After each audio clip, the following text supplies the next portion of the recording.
ਵਾਹਿਗੁਰੂ ਜੀ ਕਾ ਖਾਲਸਾ ਵਾਹਿਗੁਰੂ ਜੀ ਕੀ ਫਤਿਹ। ਮੈਂ ਤੁਹਾਡੀ ਹੋਸਟ ਨੀਲਮ ਕੌਰ ਤੇ ਮੈਂ ਟੀਵੀ 84 ਦੇ ਸਾਰੇ ਦਰਸ਼ਕਾਂ ਤੇ ਸਰੋਤਿਆਂ ਦਾ ਨਿੱਘਾ ਸਵਾਗਤ ਕਰਦੀ ਹਾਂ ਪ੍ਰੋਗਰਾਮ ਸੱਚੋ ਸੱਚ ਵਿੱਚ। ਜਿਹੜੇ ਇਸ ਪ੍ਰੋਗਰਾਮ ਨਾਲ ਦੇਸ਼ਾਂ ਵਿਦੇਸ਼ਾਂ ਤੋਂ ਜੁੜ ਚੁੱਕੇ ਨੇ। ਖਾਲਸਾ ਅਫੇਅਰ ਸੈਂਟਰ ਦੇ ਸੰਚਾਲਕ ਡਾਕਟਰ ਅਮਨਜੀਤ ਸਿੰਘ ਜੀ ਰੋਜ਼ਾਨਾ ਇਸ ਤਰ੍ਹਾਂ ਸਟੂਡੀਓ ਵਿੱਚ ਮੇਰੇ ਨਾਲ ਸ਼ਾਮਲ ਨੇ। ਆਓ ਨਾ ਮਿਲ ਕੇ ਅੱਜ ਦੀਆਂ ਅਹਿਮ ਵਿਚਾਰ ਚਰਚਾਵਾਂ ਕਰਦੇ ਹਾਂ। जी डॉक्टर साहब वाहिगुरू जी का खालसा वाहिगुरू जी की फतेह। जी डॉक्टर साहब जी आयां नूं प्रोग्राम सचो सच विच बहुत शुक्रिया जी। डॉक्टर साहब अज 8 अगस्त 2018 25 सावन नानकशाही संमत 550 ਦਾ ਦਿਨ ਹੈ ਤੇ ਡਾਕਟਰ ਸਾਹਿਬ ਪ੍ਰੋਗਰਾਮ ਸ਼ੁਰੂ ਕਰਨ ਤੋਂ ਪਹਿਲਾਂ ਅਸੀਂ ਦਰਸ਼ਕਾਂ ਤੇ ਸਰੋਤਿਆਂ ਨੂੰ ਦੱਸ ਦਈਏ ਵੀਅਰਸ, ਜੇ ਤੁਸੀਂ ਹੱਕ ਸੱਚ ਇਨਸਾਫ ਤੇ ਪੈਰਾ ਦਿੰਦਾ ਇੱਕੋ ਇੱਕ ਚੈਨਲ ਟੀਵੀ 84 ਨੂੰ ਦੇਖਣਾ ਚਾਹੁੰਦੇ ਹੋ ਤਾਂ ਤੁਸੀਂ ਦੇਖ ਸਕਦੇ ਹੋ ਸਪੈਕਟਰਮ ਕੇਬਲ, आरसीएन केबल, बैल 5 केबल इन कैनेडा, roku, जादू बॉक्स, शावा, फेसबुक TV 84 ਦੀ ਐਪ ਰਾਹੀਂ online streaming and IP box ਤੇ ਤੁਸੀਂ TV 84 ਨੂੰ ਦੇਖ ਸਕਦੇ ਹੋ। ਵੀਅਰਸ, ਜੇ ਤੁਸੀਂ TV 84 ਨਾਲ ਜਾਂ ਪ੍ਰੋਗਰਾਮ ਸੱਚੋ ਸੱਚ ਨਾਲ ਫੇਸਬੁੱਕ ਰਾਹੀਂ ਜੁੜੇ ਹੋ ਤਾਂ ਇਸ ਨੂੰ ਵੱਧ ਤੋਂ ਵੱਧ ਲਾਈਕ ਕਰੋ ਤੇ ਸ਼ੇਅਰ ਕਰੋ ਤੇ ਨਾਲ ਹੀ YouTube ਤੇ ਸਬਸਕ੍ਰਾਈਬ ਵੀ ਕਰੋ। Thank you so much. So keep watching TV 84। ਜੀ ਡਾਕਟਰ ਸਾਹਿਬ, ਪ੍ਰੋਗਰਾਮ ਦੇ ਸ਼ੁਰੂ ਵਿੱਚ ਆਪਾਂ ਅੱਜ ਗੱਲਬਾਤ ਕਰਾਂਗੇ ਅੱਜ ਦੇ ਪਹਿਲੇ ਇਸ਼ੂ ਦੇ ਨਾਲ। ਜੀ ਡਾਕਟਰ ਸਾਹਿਬ, ਕੀ ਵਿਚਾਰਾਂ ਨੇ ਤੁਹਾਡੀਆਂ? ਦੇਖੋ, ਅਕਸਰ ਅਸੀਂ ਪਿਛਲੇ 4 ਸਾਲ ਤੋਂ ਜਦੋਂ ਤੋਂ ਮੋਦੀ ਸਰਕਾਰ ਹੋਣ ਚਾਹੀਏ ਉਸ ਤੋਂ ਪਹਿਲਾਂ ਵੀ BJP RSS ਇਹਨਾਂ ਦੀ ਵਿਚਾਰਧਾਰਾ ਕੀ ਹੈ ਔਰ ਇਹ ਕਿਵੇਂ ਇਫੈਕਟ ਕਰੇਗੀ ਲੋਕਾਂ ਦੇ ਧਾਰਮਿਕ, ਸਮਾਜਿਕ, ਆਰਥਿਕ ਔਰ ਕੁੱਲ ਮਿਲਾ ਕੇ ਮੁਲਕ ਦੇ ਓਵਰਆਲ ਕਰੈਕਟਰ ਨੂੰ ਅਸੀਂ ਬਿਆਨਦੇ ਰਹੇ। ਪਰ ਇਸ ਦੇ ਬਾਵਜੂਦ ਜਿਹੜਾ ਇੱਕ ਤਬਕੇ ਵੱਲੋਂ ਅਕਸਰ ਜਦੋਂ ਕੋਈ ਖਾਲਿਸਤਾਨੀ ਪਰਸਪੈਕਟਿਵ ਤੋਂ ਗੱਲ ਹੁੰਦੀ ਹੈ ਤੇ ਜਿਹੜਾ ਬਾਕੀ ਐਨਾਲਿਸਿਸ ਹੈ ਉਹਨੂੰ ਵੀ ਬਾਇਸਡ ਕਹਿ ਕੇ ਜਾਂ ਖਾਲਿਸਤਾਨੀ ਕਹਿ ਕੇ ਜਾਂ ISI ਨਾਲ ਜੋੜ ਕੇ ਕਹਿ ਕੇ ਉਸ ਨੂੰ ਇੱਕ ਪਾਸੇ ਕਰ ਦਿੱਤਾ ਜਾਂਦਾ ਹੈ। ਪਰ ਹੁਣ 4 ਸਾਲ ਮੋਦੀ ਦਾ ਗਜ਼ਬ ਦੇਖ ਲਿਆ ਉਸ ਦੀ ਹਕੂਮਤ ਦਾ, ਔਰ ਜਿਹੜੇ ਇਮਾਨਦਾਰ ਹਿੰਦੂ ਨੈਸ਼ਨਲਿਸਟ ਵੀ ਨੇ, ਜਦੋਂ ਮੈਂ ਨੈਸ਼ਨਲਿਸਟ ਕਹਿੰਦਾ ਹਿੰਦੂ ਤੋਂ ਵੀ ਨੈਸ਼ਨਲਿਸਟ ਨਹੀਂ, ਜਿਹੜੇ ਅਦਰਵਾਈਜ਼ ਇਹ ਦੇਖਦੇ ਨੇ ਕਿ ਜੇ ਭਾਰਤ ਨੇ ਐਜ਼ ਏ ਨੇਸ਼ਨ ਇੰਟਰਨੈਸ਼ਨਲੀ ਆਪਣੀ ਥਾਂ ਬਣਾਉਣੀ ਹੈ ਜਾਂ ਈਵਨ ਉਸ ਦੀ ਹੋਂਦ ਵੀ ਬਚਣੀ ਹੈ ਤੇ ਉਸ ਨੂੰ ਘੱਟੋ ਘੱਟ ਜਿਹੜਾ ਕਨਸਟੀਟਿਊਸ਼ਨ ਬਣਿਆ ਹੋਇਆ ਹੈ ਉਹਦੇ ਤਹਿਤ ਰਨ ਕੀਤਾ ਜਾਏ, ਸੁਸਾਇਟੀ ਦੇ ਵਿੱਚ ਟੋਲਰੈਂਸ ਹੋਏ, ਡਿਸਕ੍ਰਿਮੀਨੇਸ਼ਨ ਨਾ ਹੋਏ ਔਰ ਇੱਕ ਟਰਾਂਸਪੇਰੈਂਸੀ ਹੋਏ ਜਿਹੜੇ ਗਵਰਨਿੰਗ ਦੇ ਟੂਲਸ ਨੇ ਔਰ ਫਾਈਨੈਂਸ਼ੀਅਲ ਮੈਟਰਸ ਨੇ। ਸੋ ਉਹ ਹੁਣ 4 ਸਾਲ ਦੇ ਵਿੱਚ ਇਹਨਾਂ ਨੇ ਕਿਵੇਂ ਪਹਿਲਾਂ ਪ੍ਰਾਚੀਨ ਹਿੰਦੂ ਧਰਮ ਕਿੰਨੀ ਸਵਰਨ ਯੁੱਗ, ਔਰ ਹੁਣ ਜਦੋਂ ਜੋ ਮੈਂ ਈਵਨ ਇਹਨਾਂ ਦੇ ਹਿਸਟੋਰੀਅਨਸ ਨੂੰ ਜਿਹੜੇ ਇਮਾਨਦਾਰ ਹਿਸਟੋਰੀਅਨ ਨੇ, ਰਿਲੇਟਿਵਲੀ ਇਮਾਨਦਾਰ, ਉਹਨਾਂ ਨੂੰ ਦੇਖਦੇ ਹਾਂ ਜਿਵੇਂ ਡਾਕਟਰ DN ਝਾ। ਸੋ ਇਹ ਵੀ ਸਾਰੀ ਇੱਕ ਮਿਥ ਹੀ ਕ੍ਰੀਏਟ ਕੀਤੀ ਗਈ ਕਿ ਪੁਰਾਣੇ ਪੀਰੀਅਡ 'ਚ ਇਹਨਾਂ ਨੂੰ ਪੁੱਛੋ ਵੀ ਪੁਰਾਣਾ ਪੀਰੀਅਡ ਕਿਹੜਾ ਸੀ। ਕਦੇ ਉਹਨੂੰ ਸਵਰਨ ਯੁੱਗ ਜਿਹੜਾ ਗੁਪਤ ਕਾਲ ਨੂੰ ਕਹਿ ਦੇਣਗੇ ਕਿ ਜੀ ਚੰਦਰਗੁਪਤ ਮੌਰੀਆ ਦੇ ਨਾਲ ਜੋੜ ਕੇ ਕਹਿ ਦੇਣਗੇ, ਕਦੇ ਇਸ ਨੂੰ ਕਿਸੇ ਹੋਰ ਦੇ ਨਾਲ ਅਸ਼ੋਕ ਨਾਲ ਜੋੜ ਕੇ ਕਹਿ ਦੇਣਗੇ, ਪਰ ਉਸ ਪੀਰੀਅਡ ਤੋਂ ਫਿਰ ਪਿੱਛੇ ਹਟ ਜਾਂਦੇ ਨੇ ਔਰ ਇਹ ਹਿੰਦੂ ਤੋਂ ਵੀ ਗੁਪਤ ਕਾਲ ਨਾਲ ਰੱਖਣਾ ਚਾਹੁੰਦੇ ਨੇ ਕਿਉਂਕਿ ਜੇ ਅਸ਼ੋਕ ਦੇ ਨਾਲ ਆਏ ਫਿਰ ਬੁੱਧ ਧਰਮ ਦੀ ਗੱਲ ਹੁੰਦੀ ਹੈ ਕਿ ਅਸ਼ੋਕ ਤਾਂ ਬੁੱਧ ਧਰਮ 'ਚ ਸੀ ਔਰ ਬੁੱਧ ਧਰਮ ਦੇ ਨਾਲ ਜਿਹੜਾ ਇਹਨਾਂ ਦਾ ਇਨਹੈਰੈਂਟ ਵੈਰ ਹੈ ਉਹ ਭਾਰਤ ਦੇ, ਜੇ ਅਸੀਂ ਇਹਨਾਂ ਦੇ ਮੁੱਢਲੇ ਸਕ੍ਰਿਪਚਰ ਜਾਂ ਧਰਮ ਗ੍ਰੰਥ ਵੀ ਦੇਖੀਏ ਤੇ ਉਹਨਾਂ ਦੇ ਵਿੱਚ ਉਹ ਪੱਕੇ ਤੌਰ ਦੇ ਉੱਤੇ ਇਹਨਾਂ ਦੀ ਦੁਸ਼ਮਣੀ ਔਰ ਕਿਵੇਂ ਇਹਨਾਂ ਨੇ ਸ਼ਾਸਤਰ ਤੇ ਸ਼ਸਤਰ ਦੋਨਾਂ ਦੇ ਨਾਲ ਬੁੱਧ ਧਰਮ ਦਾ ਖਾਤਮਾ ਉਸ ਧਰਤੀ ਤੋਂ ਕੀਤਾ। ਇਹ ਅਕਸਰ ਅਸੀਂ ਬਿਆਨਦੇ ਰਹਿੰਦੇ ਹਾਂ, ਪਰ ਅੱਜ ਦੇ ਇਸ ਓਪਨਿੰਗ ਸੈਗਮੈਂਟ 'ਚ ਮੈਂ ਜਿਹੜੇ 2 ਆਰਟੀਕਲਸ ਖਾਸ ਤੌਰ ਤੇ, ਇੱਕ ਬੜੇ ਅੱਛੇ ਕਾਲਮਨਿਸਟ ਨੇ ਸਲਿਲ ਦੇਸਾਈ, ਉਹਨਾਂ ਨੇ ਔਰ ਉਹਨਾਂ ਦਾ ਕਾਲਮ ਦਾ ਸਿਰਲੇਖ ਹੀ ਹੈ what Modi rule tells us about our ਸੈਲਵਸ।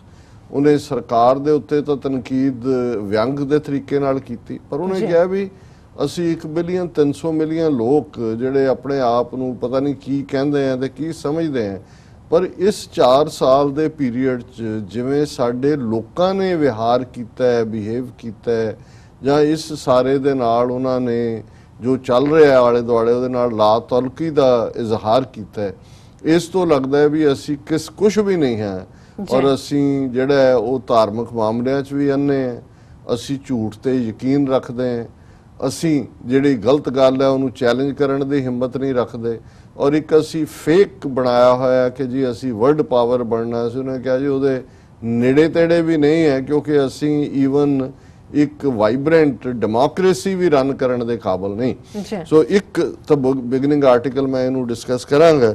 ਦੂਸਰਾ ਜਿਵੇਂ ਡਾਕਟਰ ਝਾ ਜਿਨ੍ਹਾਂ ਦਾ ਮੈਂ ਜ਼ਿਕਰ ਕੀਤਾ, ਡਾਕਟਰ DN ਝਾ, ਉਹਨਾਂ ਨੇ ਇੱਕ ਇੰਟਰਵਿਊ ਜਿਹੜਾ ਮੈਂ ਪਾਸਿੰਗ ਰੈਫਰੈਂਸ ਗੱਲ ਵੀ ਕੀਤੀ ਸੀ ਪ੍ਰੋਗਰਾਮ 'ਚ, ਰੂਪਾ ਝਾ BBC ਦੀ ਕੋਰਸਪੋਂਡੈਂਟ ਹੈ, ਉਹਦੇ ਨਾਲ ਇੱਕ ਇੰਟਰਵਿਊ 'ਚ ਉਹਨਾਂ ਦਾ ਜਿਹੜਾ ਮੇਨ ਵਿਸ਼ਾ ਸੀ ਉਹਦਾ ਇਹ ਸੀ ਕਿ ਪ੍ਰਾਚੀਨ ਕਾਲ 'ਚ ਹਿੰਦੂ ਧਰਮ ਕਿੰਨਾ ਸਹਿਨਸ਼ੀਲ ਸੀ। ਬਹੁਤ ਵਾਰ ਇਹ ਕਿਹਾ ਜਾਂਦਾ ਹੈ ਕਿ ਜੀ ਦੇਖੋ ਅਸੀਂ ਤਾਂ ਹਿੰਦੂ ਧਰਮ ਦੇ ਵਿੱਚ ਬਿਲਟ ਇਨ ਹੈ ਕਿ ਵੀ ਉਹ ਇੰਟੋਲਰੈਂਟ ਹੋ ਹੀ ਨਹੀਂ ਸਕਦਾ। ਅਸੀਂ ਤਾਂ ਦੇਖੋ ਪ੍ਰਾਚੀਨ ਕਾਲ 'ਚ ਇਹ ਸੀ, ਔਰ ਉਹ ਮਿਥ ਵੀ, ਉਹ ਝੂਠ ਵੀ, ਜਿਵੇਂ ਇਹਨਾਂ ਨੇ ਸਵਰਨ ਯੁੱਗ ਭਾਰਤ ਦਾ ਬਣਾਇਆ, ਜਿਵੇਂ ਪ੍ਰਾਚੀਨ ਭਾਰਤ 'ਚ ਅਸੀਂ ਇਹ ਸੀ ਹਵਾਈ ਜਹਾਜ਼ ਚੱਲਦੇ ਸੀ, ਮਿਜ਼ਾਈਲਾਂ ਚੱਲਦੀਆਂ ਸੀ, ਪਲਾਸਟਿਕ ਸਰਜਰੀ ਸੀ। ਜਿਵੇਂ ਮੋਦੀ ਨੇ ਕਿਹਾ ਦੇਖੋ ਜੀ ਹਾਥੀ ਦਾ ਸਿਰ ਕੱਟ ਕੇ ਜਿਹੜਾ ਗਣੇਸ਼ ਦੇ ਉੱਤੇ ਰੱਖਤਾ ਜੀ, ਬੰਦਾ ਬਣਾਤਾ, ਉਤਲਾ ਸਿਰ ਹਾਥੀ ਦਾ, ਥੱਲੇ ਬੰਦਾ ਹੈ, ਇਹ ਸਾਡੇ ਪਲਾਸਟਿਕ ਸਰਜਨ ਹੀ ਕਰਦੇ ਸੀ। ਸੋ ਉਹ ਸਾਰਾ ਵੀ ਜਿਹੜਾ ਇਸ ਡਾਕਟਰ ਝਾ ਨੇ ਇਸ ਦੇ ਚੰਗੇ ਬਖੀ ਉਧੇੜੇ ਨੇ। ਪਰ ਪਹਿਲਾਂ ਮੈਂ ਸਲਿਲ ਦਸਾਈ ਦੀ ਗੱਲ ਕਰਾਂ। ਉਹਨਾਂ ਨੇ ਕਿਹਾ ਜੀ ਕਿ 2019 ਦੀਆਂ ਚੋਣਾਂ ਨੂੰ ਲੈ ਕੇ ਇੱਕ ਡਿਬੇਟ ਬਣੀ ਹੋਈ ਹੈ ਕਿ ਜੀ ਚੋਣਾਂ ਪਹਿਲਾਂ ਹੋ ਜਾਣਗੀਆਂ, ਕੌਣ ਜਿੱਤੇਗਾ, ਕੌਣ, ਕਹਿੰਦੇ ਵੀ ਇਸ ਤੋਂ ਬਿਸਾਈਡ ਜਾ ਕੇ, ਪਾਸੇ ਜਾ ਕੇ ਜਿਹੜੀਆਂ ਚੀਜ਼ਾਂ ਸਾਨੂੰ ਇਸ 4 ਸਾਲ 'ਚ ਪਤਾ ਲੱਗਾ, ਜਿਹਨੂੰ ਉਹਨਾਂ ਨੇ ਕਿਹਾ ਕਿ ਵਟ ਵੀ ਨੋ ਅਬਾਊਟ ਆਵਰ ਸੈਲਵਸ, ਕਿ ਅਸੀਂ ਕੀ ਹੈ, ਉਹਦੇ 'ਚ ਉਹਨਾਂ ਨੇ ਕਿਹਾ ਕਿ ਵੀ our politics is about power not governance. ਹੁਣ ਇਹ ਦੋ ਅੱਡ-ਅੱਡ ਚੀਜ਼ਾਂ ਨੇ। ਇੱਕ ਪਾਵਰ ਹੈ ਕਿ ਤੁਸੀਂ ਪਾਵਰ ਹਥਿਆਈ ਹੈ, ਇੱਕ ਹੈ ਹਕੂਮਤ, ਗਵਰਨੈਂਸ, ਉਸ ਦੇ ਟੂਲਸ ਜਿਹੜੇ ਨੇ ਜਿਨ੍ਹਾਂ ਰਾਹੀਂ ਤੁਸੀਂ ਲੋਕਾਂ ਦੇ ਵਿੱਚ ਜਿਹੜਾ ਹੈ ਉਹ ਜਸਟਿਸ ਦਿੰਦੇ ਹੋ, ਜਾਂ ਉਹਨਾਂ ਨੂੰ ਸਮਾਜਿਕ ਨਿਆਂ ਦਿੰਦੇ ਹੋ, ਜਾਂ ਉਹਨਾਂ ਨੂੰ ਆਰਥਿਕ ਸਾਧਨ ਦਿੰਦੇ ਹੋ, ਔਰ ਤੁਸੀਂ ਇਸ ਗੱਲ ਨੂੰ ਯਕੀਨੀ ਬਣਾਉਂਦੇ ਹੋ ਕਿ ਕਿਤੇ ਡੰਡੀ ਤਾਂ ਨਹੀਂ ਵੱਜ ਰਹੀ, ਕਿਤੇ ਕਾਣੀ ਵੰਡ ਤਾਂ ਨਹੀਂ ਹੋ ਰਹੀ। ਸੋ ਇਹਨਾਂ ਦਾ ਇਹ ਕਹਿਣਾ ਹੈ ਕਿ elected governments are meant to provide better governance and thus a better quality of life, social, cultural, economical, intellectual, than that provided by those voted out of office। ਕਿ ਜਿਹੜੇ ਨਿਕਲੇ ਨੇ ਉਹਨਾਂ ਦੀ ਥਾਂ ਜਿਨ੍ਹਾਂ ਨੂੰ ਕੱਢਿਆ ਲੋਕਾਂ ਨੇ, ਜੇ ਤੁਹਾਨੂੰ ਕਿਸੇ ਨੂੰ ਚੁਣਿਆ ਇਸ ਲਈ ਕਿ ਤੁਸੀਂ ਇਹ ਚੀਜ਼ਾਂ ਜਿਹੜੀਆਂ ਮੈਂ ਆਲਰੇਡੀ ਕਹੀਆਂ ਉਹਨਾਂ ਨੂੰ ਤੁਸੀਂ ਬਿਹਤਰ ਕਰੋਗੇ। However, the quality of governance under Modi continues to be at best average, at worst abysmal, and yet much of our preoccupation has been about the extent of dominance and power that the BJP under him now wields।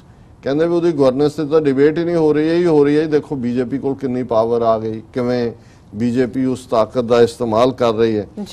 It is as if the only performance was care for its election winning results and not tangible improvements in governance। ਕਿ ਇਸ ਚੋਂ ਇਹ ਨਿਕਲਿਆ ਕਿ ਸਿਰਫ ਅਸੀਂ ਉਹਨੂੰ ਹੀ ਸਰਕਾਰ ਕਹਿੰਦੇ ਹਾਂ ਜੇ ਵੋਟਾਂ 'ਚ ਕਿਹੜਾ ਜਿੱਤ ਗਿਆ, ਉਹਨੇ ਕਿਵੇਂ ਗਵਰਨ ਕਰਨਾ ਹੈ, ਕਿਵੇਂ ਰਾਜ ਕਰਨਾ ਹੈ, ਕਿਵੇਂ ਲੋਕਾਂ ਤੱਕ ਪਹੁੰਚ ਕਰਨੀ ਹੈ, ਇਹਦੀ ਸਾਨੂੰ ਕੋਈ ਪਰਵਾਹ ਨਹੀਂ ਹੈ। Everybody everywhere including the media seems to be interested only in how many states the BJP controls, the popularity of Modi, and who wins what state election, by-election, municipal election, etc.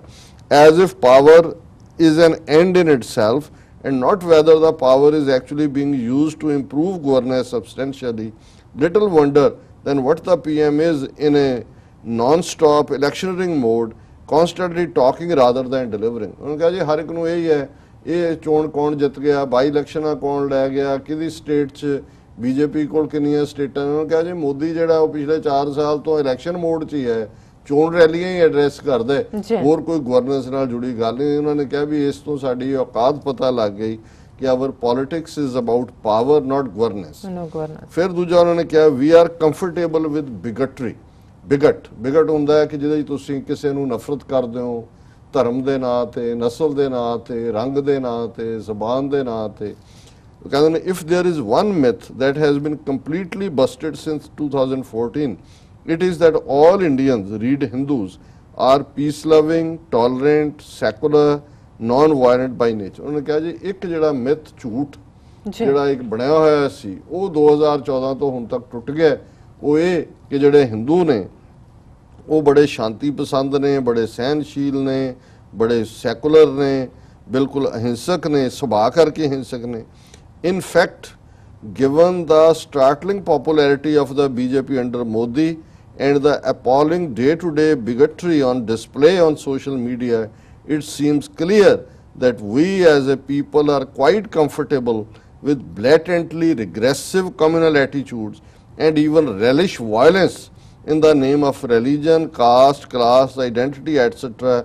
against minorities, liberals, leftists, backward castes, and sundry secular and anti-national folk। ਉਹਨਾਂ ਨੇ ਕਿਹਾ ਜੀ ਇਹ ਉੱਪਰਲਾ ਤਾਂ ਕੀ ਸੀ, ਇਹਨੇ ਇਹ ਸਾਬਤ ਕਰ ਦਿੱਤਾ 2014 ਤੋਂ ਬਾਅਦ ਕਿ ਅਸੀਂ ਹਿੰਸਾ ਵੀ ਇੰਜੋਏ ਕਰਦੇ ਹਾਂ ਸਮਾਜਿਕ ਮੀਡੀਆ ਤੇ ਜੋ ਸਾਹਮਣੇ, ਔਰ ਅਸੀਂ ਐਜ਼ ਏ ਪੀਪਲ ਬੜੇ ਕੰਫਰਟੇਬਲ ਹੈ ਜੇ ਫਿਰਕੂ ਐਟੀਟਿਊਡ ਹੁੰਦਾ ਹੈ, ਔਰ ਜਿਹੜੀ ਹਿੰਸਾ ਹੈ, ਵਾਇਲੈਂਸ ਹੈ, ਤਸ਼ੱਦਦ ਹੈ ਧਰਮ ਦੇ ਨਾਂ ਤੇ, ਜ਼ਾਤ ਦੇ ਨਾਂ ਤੇ, ਜਮਾਤ ਦੇ ਨਾਂ ਤੇ, ਪਛਾਣ ਦੇ ਨਾਂ ਤੇ, ਉਹ ਘੱਟ ਗਿਣਤੀਆਂ ਦੇ ਖਿਲਾਫ ਹੋਏ, ਉਦਾਰਵਾਦੀਆਂ ਦੇ ਖਿਲਾਫ ਹੋਏ, ਖੱਬੇ ਪੱਖੀਆਂ ਦੇ ਖਿਲਾਫ ਹੋਏ, ਪਿਛੜੇ ਵਰਗ ਦੇ ਖਿਲਾਫ ਹੋਏ, ਔਰ ਉਹਨਾਂ ਨੂੰ ਅਸੀਂ ਕਿਵੇਂ ਫਿਰ ਮੌਕ ਕਰਦੇ ਹਾਂ ਸੈਕੂਲਰ ਨੂੰ ਸੈਕੂਲਰ ਕਹਿ ਕੇ ਕਿ ਬਿਮਾਰ ਸ਼ਬਦ ਦੇ ਲਈ, ਔਰ ਨਾਲ ਦੀ ਨਾਲ ਦੇਸ਼ ਧਰੋਹੀ ਕਹਿ ਕੇ ਐਂਟੀ ਨੈਸ਼ਨਲ ਫੋਕ। ਉਹਨਾਂ ਨੇ ਕਿਹਾ ਜੀ ਇਹਨੇ ਐਕਸਪਲੇਨ ਕਰਤਾ ਕਿ ਹਿੰਦੂ ਕਿੰਨੇ ਟੋਲਰੈਂਟ ਨੇ।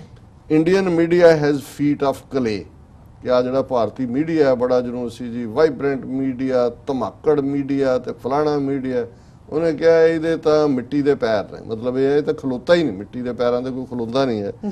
For A tribe which kept growling and snapping at the heels of the hapless UPA too, the Indian media, especially TV news channels, have shown themselves to be hopelessly spineless the moment it came up against strongman Modi. Much of the fourth state, except for a few newspapers and news websites, keeps alternating between attacking the opposition and singing paeans to the government and its great helpsman who never fails to treat them with disdain। ਉਹਨੇ ਕਿਹਾ ਜੀ ਆ media ਦਾ ਨਜ਼ਰ ਆ ਗਿਆ ਵੀ ਜਿਹੜੀ UPA government ਸੀ ਮਨਮੋਹਨ ਸਿੰਘ ਦੀ, ਜਿਹਦੇ ਪਿੱਛੇ ਪੰਜੇ ਝਾੜ ਕੇ ਪਏ ਹੋਏ ਸੀਗੇ, ਔਰ ਨਿਊਜ਼ ਚੈਨਲ ਖਾਸ ਤੌਰ ਤੇ, ਹੁਣ ਉਹਨਾਂ ਨੇ ਦੱਸ ਦਿੱਤਾ ਹੈ ਕਿ ਕਿਵੇਂ ਉਹ ਬਿਨਾਂ ਰੀੜ ਦੀ ਹੱਡੀ ਤੋਂ ਨੇ, ਔਰ ਮੋਦੀ ਦੇ ਖਿਲਾਫ ਹੈ ਜਿਹੜੀ ਚੌਥੀ ਸਟੇਟ ਜਿਸ ਮੀਡੀਆ ਨੂੰ ਕਿਹਾ ਜਾਂਦਾ ਹੈ, ਕੁਝ ਵੈਬਸਾਈਟਾਂ ਜਾਂ ਅਖਬਾਰਾਂ ਨੂੰ ਛੱਡ ਕੇ ਉਹਨਾਂ ਨੇ ਜਿਹੜਾ ਉਹ ਸਿਰਫ ਤੇ ਸਿਰਫ ਆਪੋਜੀਸ਼ਨ ਤੇ ਹੀ ਅਟੈਕ ਕਰਦੇ ਨੇ ਔਰ ਮੋਦੀ ਸਰਕਾਰ ਦਾ ਗੁਣਗਾਨ ਕਰਦੇ ਨੇ। ਔਰ ਇਹ ਗੱਲ ਸਾਬਤ ਕਰ this shows that Indian journalism can be anti-establishment only when there is no real risk of backlash from the government and party in power। ਕਿ ਜੀ ਇਹ ਸਥਾਪਤਵਾਦ ਦੇ ਜਾਂ ਹਕੂਮਤ ਦੇ ਖਿਲਾਫ ਉਦੋਂ ਹੀ ਹੋਣਗੇ ਜਦੋਂ ਇਹਨਾਂ ਨੂੰ ਇਹ ਡਰ ਨਾ ਹੋਏ ਕਿ ਵੀ ਉਹ ਵਾਪਸੀ ਉਹਨਾਂ ਨੂੰ ਜਵਾਬਦੇਹ ਬਣਾਉਣਗੇ, ਅਦਰਵਾਈਜ਼ ਇਹਨਾਂ ਦੇ ਮਿੱਟੀ ਦੇ ਹੀ ਪੈਰ ਨੇ। Even newspapers and channel that continue to question the government seem to do it in softer, measured tones, as if trying not to offend the regime or compensate for the criticism with positive stories about those in power, as if trying to maintain a delicate balance to not invite the wrath of the government। ਉਹ ਕਹਿੰਦੇ ਵੀ ਜਿਹੜੇ criticise ਵੀ ਕਰਦੇ ਨੇ ਸਰਕਾਰ ਨੂੰ, ਇੰਨੇ ਪੋਲੇ ਹੱਥਾਂ ਤੇ ਪੈਰਾਂ ਨਾਲ ਕਰਦੇ ਨੇ ਕਿ ਉਹ ਨਾਲ ਦੀ ਨਾਲ ਫੇਵਰੇਬਲ ਸਟੋਰੀ ਵੀ ਕਰ ਦਿੰਦੇ ਨੇ ਕਿ ਬਈ ਸਰਕਾਰ ਦੇ ਜਿਹੜਾ ਕਹਿਰ ਦਾ ਨਜ਼ਲਾ ਉਹਨਾਂ ਤੇ ਨਾ ਡਿਗੇ, ਔਰ ਉਹ ਜਿਹੜੇ ਨੇ ਆਪਣੇ ਆਪ ਨੂੰ ਬਚਾਉਣ ਦੇ ਉੱਤੇ ਨੇ। ਔਰ ਇਹਦੇ ਨਾਲ ਹੀ ਇੱਕ ਸਟੋਰੀ ਜਿਹੜੀ ਅਲੱਗ ਡੇਲੀ ਫਿਕਸ ਦੇ ਥੱਲੇ, what does the media's fear of criticizing Modi say about press freedom of India, ਔਰ ਇਹ ਮਿਸਟਰ ਸ਼ੋਏਬ ਡੈਨੀਅਲ ਦੀ ਸਟੋਰੀ ਹੈ। ਔਰ ਇਹਦੇ ਚ ਪਿਛਲੇ ਦਿਨਾਂ 'ਚ ਅਸੀਂ ਦੇਖਿਆ ਕਿ ਦੋ ਵੱਡੇ ਜਿਹੜੇ ਪ੍ਰੋਮੀਨੈਂਟ ਮੀਡੀਆ ਪਰਸਨ ਸੀ, ਉਹਨਾਂ ਦੇ ਵਿੱਚ ਪੂਨੀਆ ਪ੍ਰਾਸੂਨ ਵਾਜਪਾਈ ਤੇ ਉਸੇ ਹੀ ਚੈਨਲ ਦਾ ਮੈਨੇਜਿੰਗ ਐਡੀਟਰ ਮਲਿੰਦ ਖਾੜੇਕਰ। ਔਰ ਇਹ ਜਿਹੜਾ ABP ਚੈਨਲ ਹੈ, ਜਿਹਨੇ ਜਦੋਂ ਮੋਦੀ ਨੇ ਪਿੱਛੇ ਜਿਹਾ ਇੱਕ ਡਰਾਮਾ ਕੀਤਾ ਕਿ ਜੀ ਉਹਨੇ ਹੁਣ ਕਿਹਾ ਸੀ ਚੋਣ ਪ੍ਰੋਮਿਸ ਦੇ ਵਿੱਚ ਕਿ ਜੀ जब हम पावर में आएंगे तो किसानों की आमदन दुगनी हो जाएगी। ਹੁਣ ਕਿਉਂਕਿ ਨਵੀਆਂ ਚੋਣਾਂ ਆ ਗਈਆਂ, ਦੁੱਗਣੀ ਕਿਉਂ ਹੋਣੀ ਸੀ? ਉਹ ਤਾਂ ਪਿਛਲੇ 2 ਸਾਲ ਦਾ ਉਹਨਾਂ ਨੇ ਡਾਟਾ ਹੀ ਰਿਲੀਜ਼ ਨਹੀਂ ਕੀਤਾ ਵੀ ਕਿੰਨੇ ਫਾਰਮਰ ਮਰੇ ਨੇ, ਔਰ ਪ੍ਰੀਵੀਅਸ ਨਾਲੋਂ ਦੁੱਗਣੀਆਂ ਫਾਰਮਰ ਸੁਸਾਈਡਸ ਹੋਏ ਨੇ। 2017 2018 ਦਾ ਡਾਟਾ ਨਹੀਂ ਆਇਆ। ਔਰ ਪਿਛਲੇ ਦਿਨਾਂ 'ਚ ਜਿਹੜਾ ਮੋਦੀ ਡਰਾਮਾ ਕਰਦਾ, ਝਾਰਖੰਡ ਦੇ ਵਿੱਚ ਕੁਝ ਜਿਹਨਾਂ ਨੂੰ ਉਹਨਾਂ ਦੇ ਬਿਊਰੋਕਰੈਟਸ ਨੇ ਟ੍ਰੇਨਡ ਕੀਤਾ ਔਰਤਾਂ, ਇੱਕ ਕਹਿ ਰਹੀ ਹੈ ਜੀ ਮੈਂ ਫਲਾਣੇ ਦਾ ਚੀਜ਼ ਦਾ ਮੇਰਾ ਫਾਰਮ ਹੈ और मैं जी है मेरी आमदन जी है हूँ दुगनी हो गई है, उन्होंने इन्ना और उन्होंने प्रोजेक्ट कर किया जी देखो मोदी ने फुलफिल कर दिया अपना प्रॉमिस। हुण ये जिहड़े ABP दे ने पत्रकारिता यही हुंदी है, बीत गया स्टोरी हुई ਉਹਨੇ ਉੱਥੇ ਪਹੁੰਚ ਗਿਆ ਉਹਨਾਂ ਦਾ ਰਿਪੋਰਟਰ ਉੱਥੇ ਉਹਨਾਂ ਨੇ ਉਸੇ ਬੀਬੀ ਦੇ ਨਾਲ ਜਿਹਨੂੰ ਲਿਆ ਕੇ ਇਹਨਾਂ ਨੇ ਪ੍ਰੈਜ਼ੈਂਟ ਕੀਤਾ ਸੀ ਉਹਨੇ ਕਿਹਾ ਜੀ ਦੁੱਗਣੀ ਦਗਣੀ ਕਾਹਦੀ ਹੋਣੀ ਹੈ ਪਿਛਲੇ ਵੀ ਨਹੀਂ ਰਹੇ ਜਿੰਨੇ ਕੁ ਸੀ ਇੱਥੇ ਉਹਨੇ ਕਿਹਾ ਵੀ ਤੂੰ ਇੰਨਾ कहते जी अफसर यहाँ आते थे हमें यही बताया कि यही कहना हमने ये कह दिया चलो जी अच्छा हुण ये जो ये हुण बहुत वड्डा कि इस लैवल दे उत्ते धोखेबाजी चल रही है और फिर सरकार ने अमित शाह ने जर्नलिस्टां नूं पहला पार्लीमेंट की सेंट्रल गैलरी च कहा कि जी ABP नूं असीं सबक सिखावांगे और हौली हौली हौली उन्होंने किया कि जिहड़े वड्डे कोई बिजनेसमैनां दीयां एडां सी बंद करतीआं जदों ये मिस्टर वाजपेयी हालां हिंदू पत्रकार ने कोई मुसलमान या सिख हुंदा तो पता नहीं ISI नाल ही जोड़ना सी ते उन्होंने वो जदों उन्हें फरदर उहदियां होर रिपोर्ट्स भी क्योंकि इन्होंने पूरी चेन जिहड़ी है वो बनाई हुई सी सारे दी ते सीरीयल वो उन्होंने सिग्नल गड़बड़ कर देना सो इवेंचुअली उन्होंने उन्हां दी हालत मैनेजमेंट दी ये कर दित्ती कि दोनों ही पत्रकार पुनिया प्रासून वाजपेयी और उस चैनल का मैनेजिंग एडिटर मिलिंद खाड़ेकर उन्होंने रिजाइन करना पिया और ये जड़ी कहानी सारी मैं वेरवेज दे रहा है ये फिर मिस्टर वाजपेयी ने अपना जड़ा एक डिटेल आर्टिकल लिखा उन्होंने कि किवें उन्होंने बाहर कढ़िया गया और की होया सो ये उन्होंने जदों कहा कि भी मीडिया जड़ा है उस नूं तां कहा गया सी कि भाई तुसीं जड़ा है वो जिवें मोदी ने एमरजेंसी दे वेले कहा सी कि they were asked to bend but they started crawling कि झुकण लई कहा सी वो तां लम्मे पै गए पर इत्थे तां लम्मे तो भी गल जिहड़ी है वो अगे है और ये जिहड़ा उन्होंने अल्टीमेटली प्रैस की गल इस अंदाज दे विच कीती है कि ये जिहड़ा प्रैस जिहड़ी है बिल्कुल इसका कोई बेस नहीं है और दैन जिहड़ा मैं आर्टिकल डिस्कस कर रहे हैं और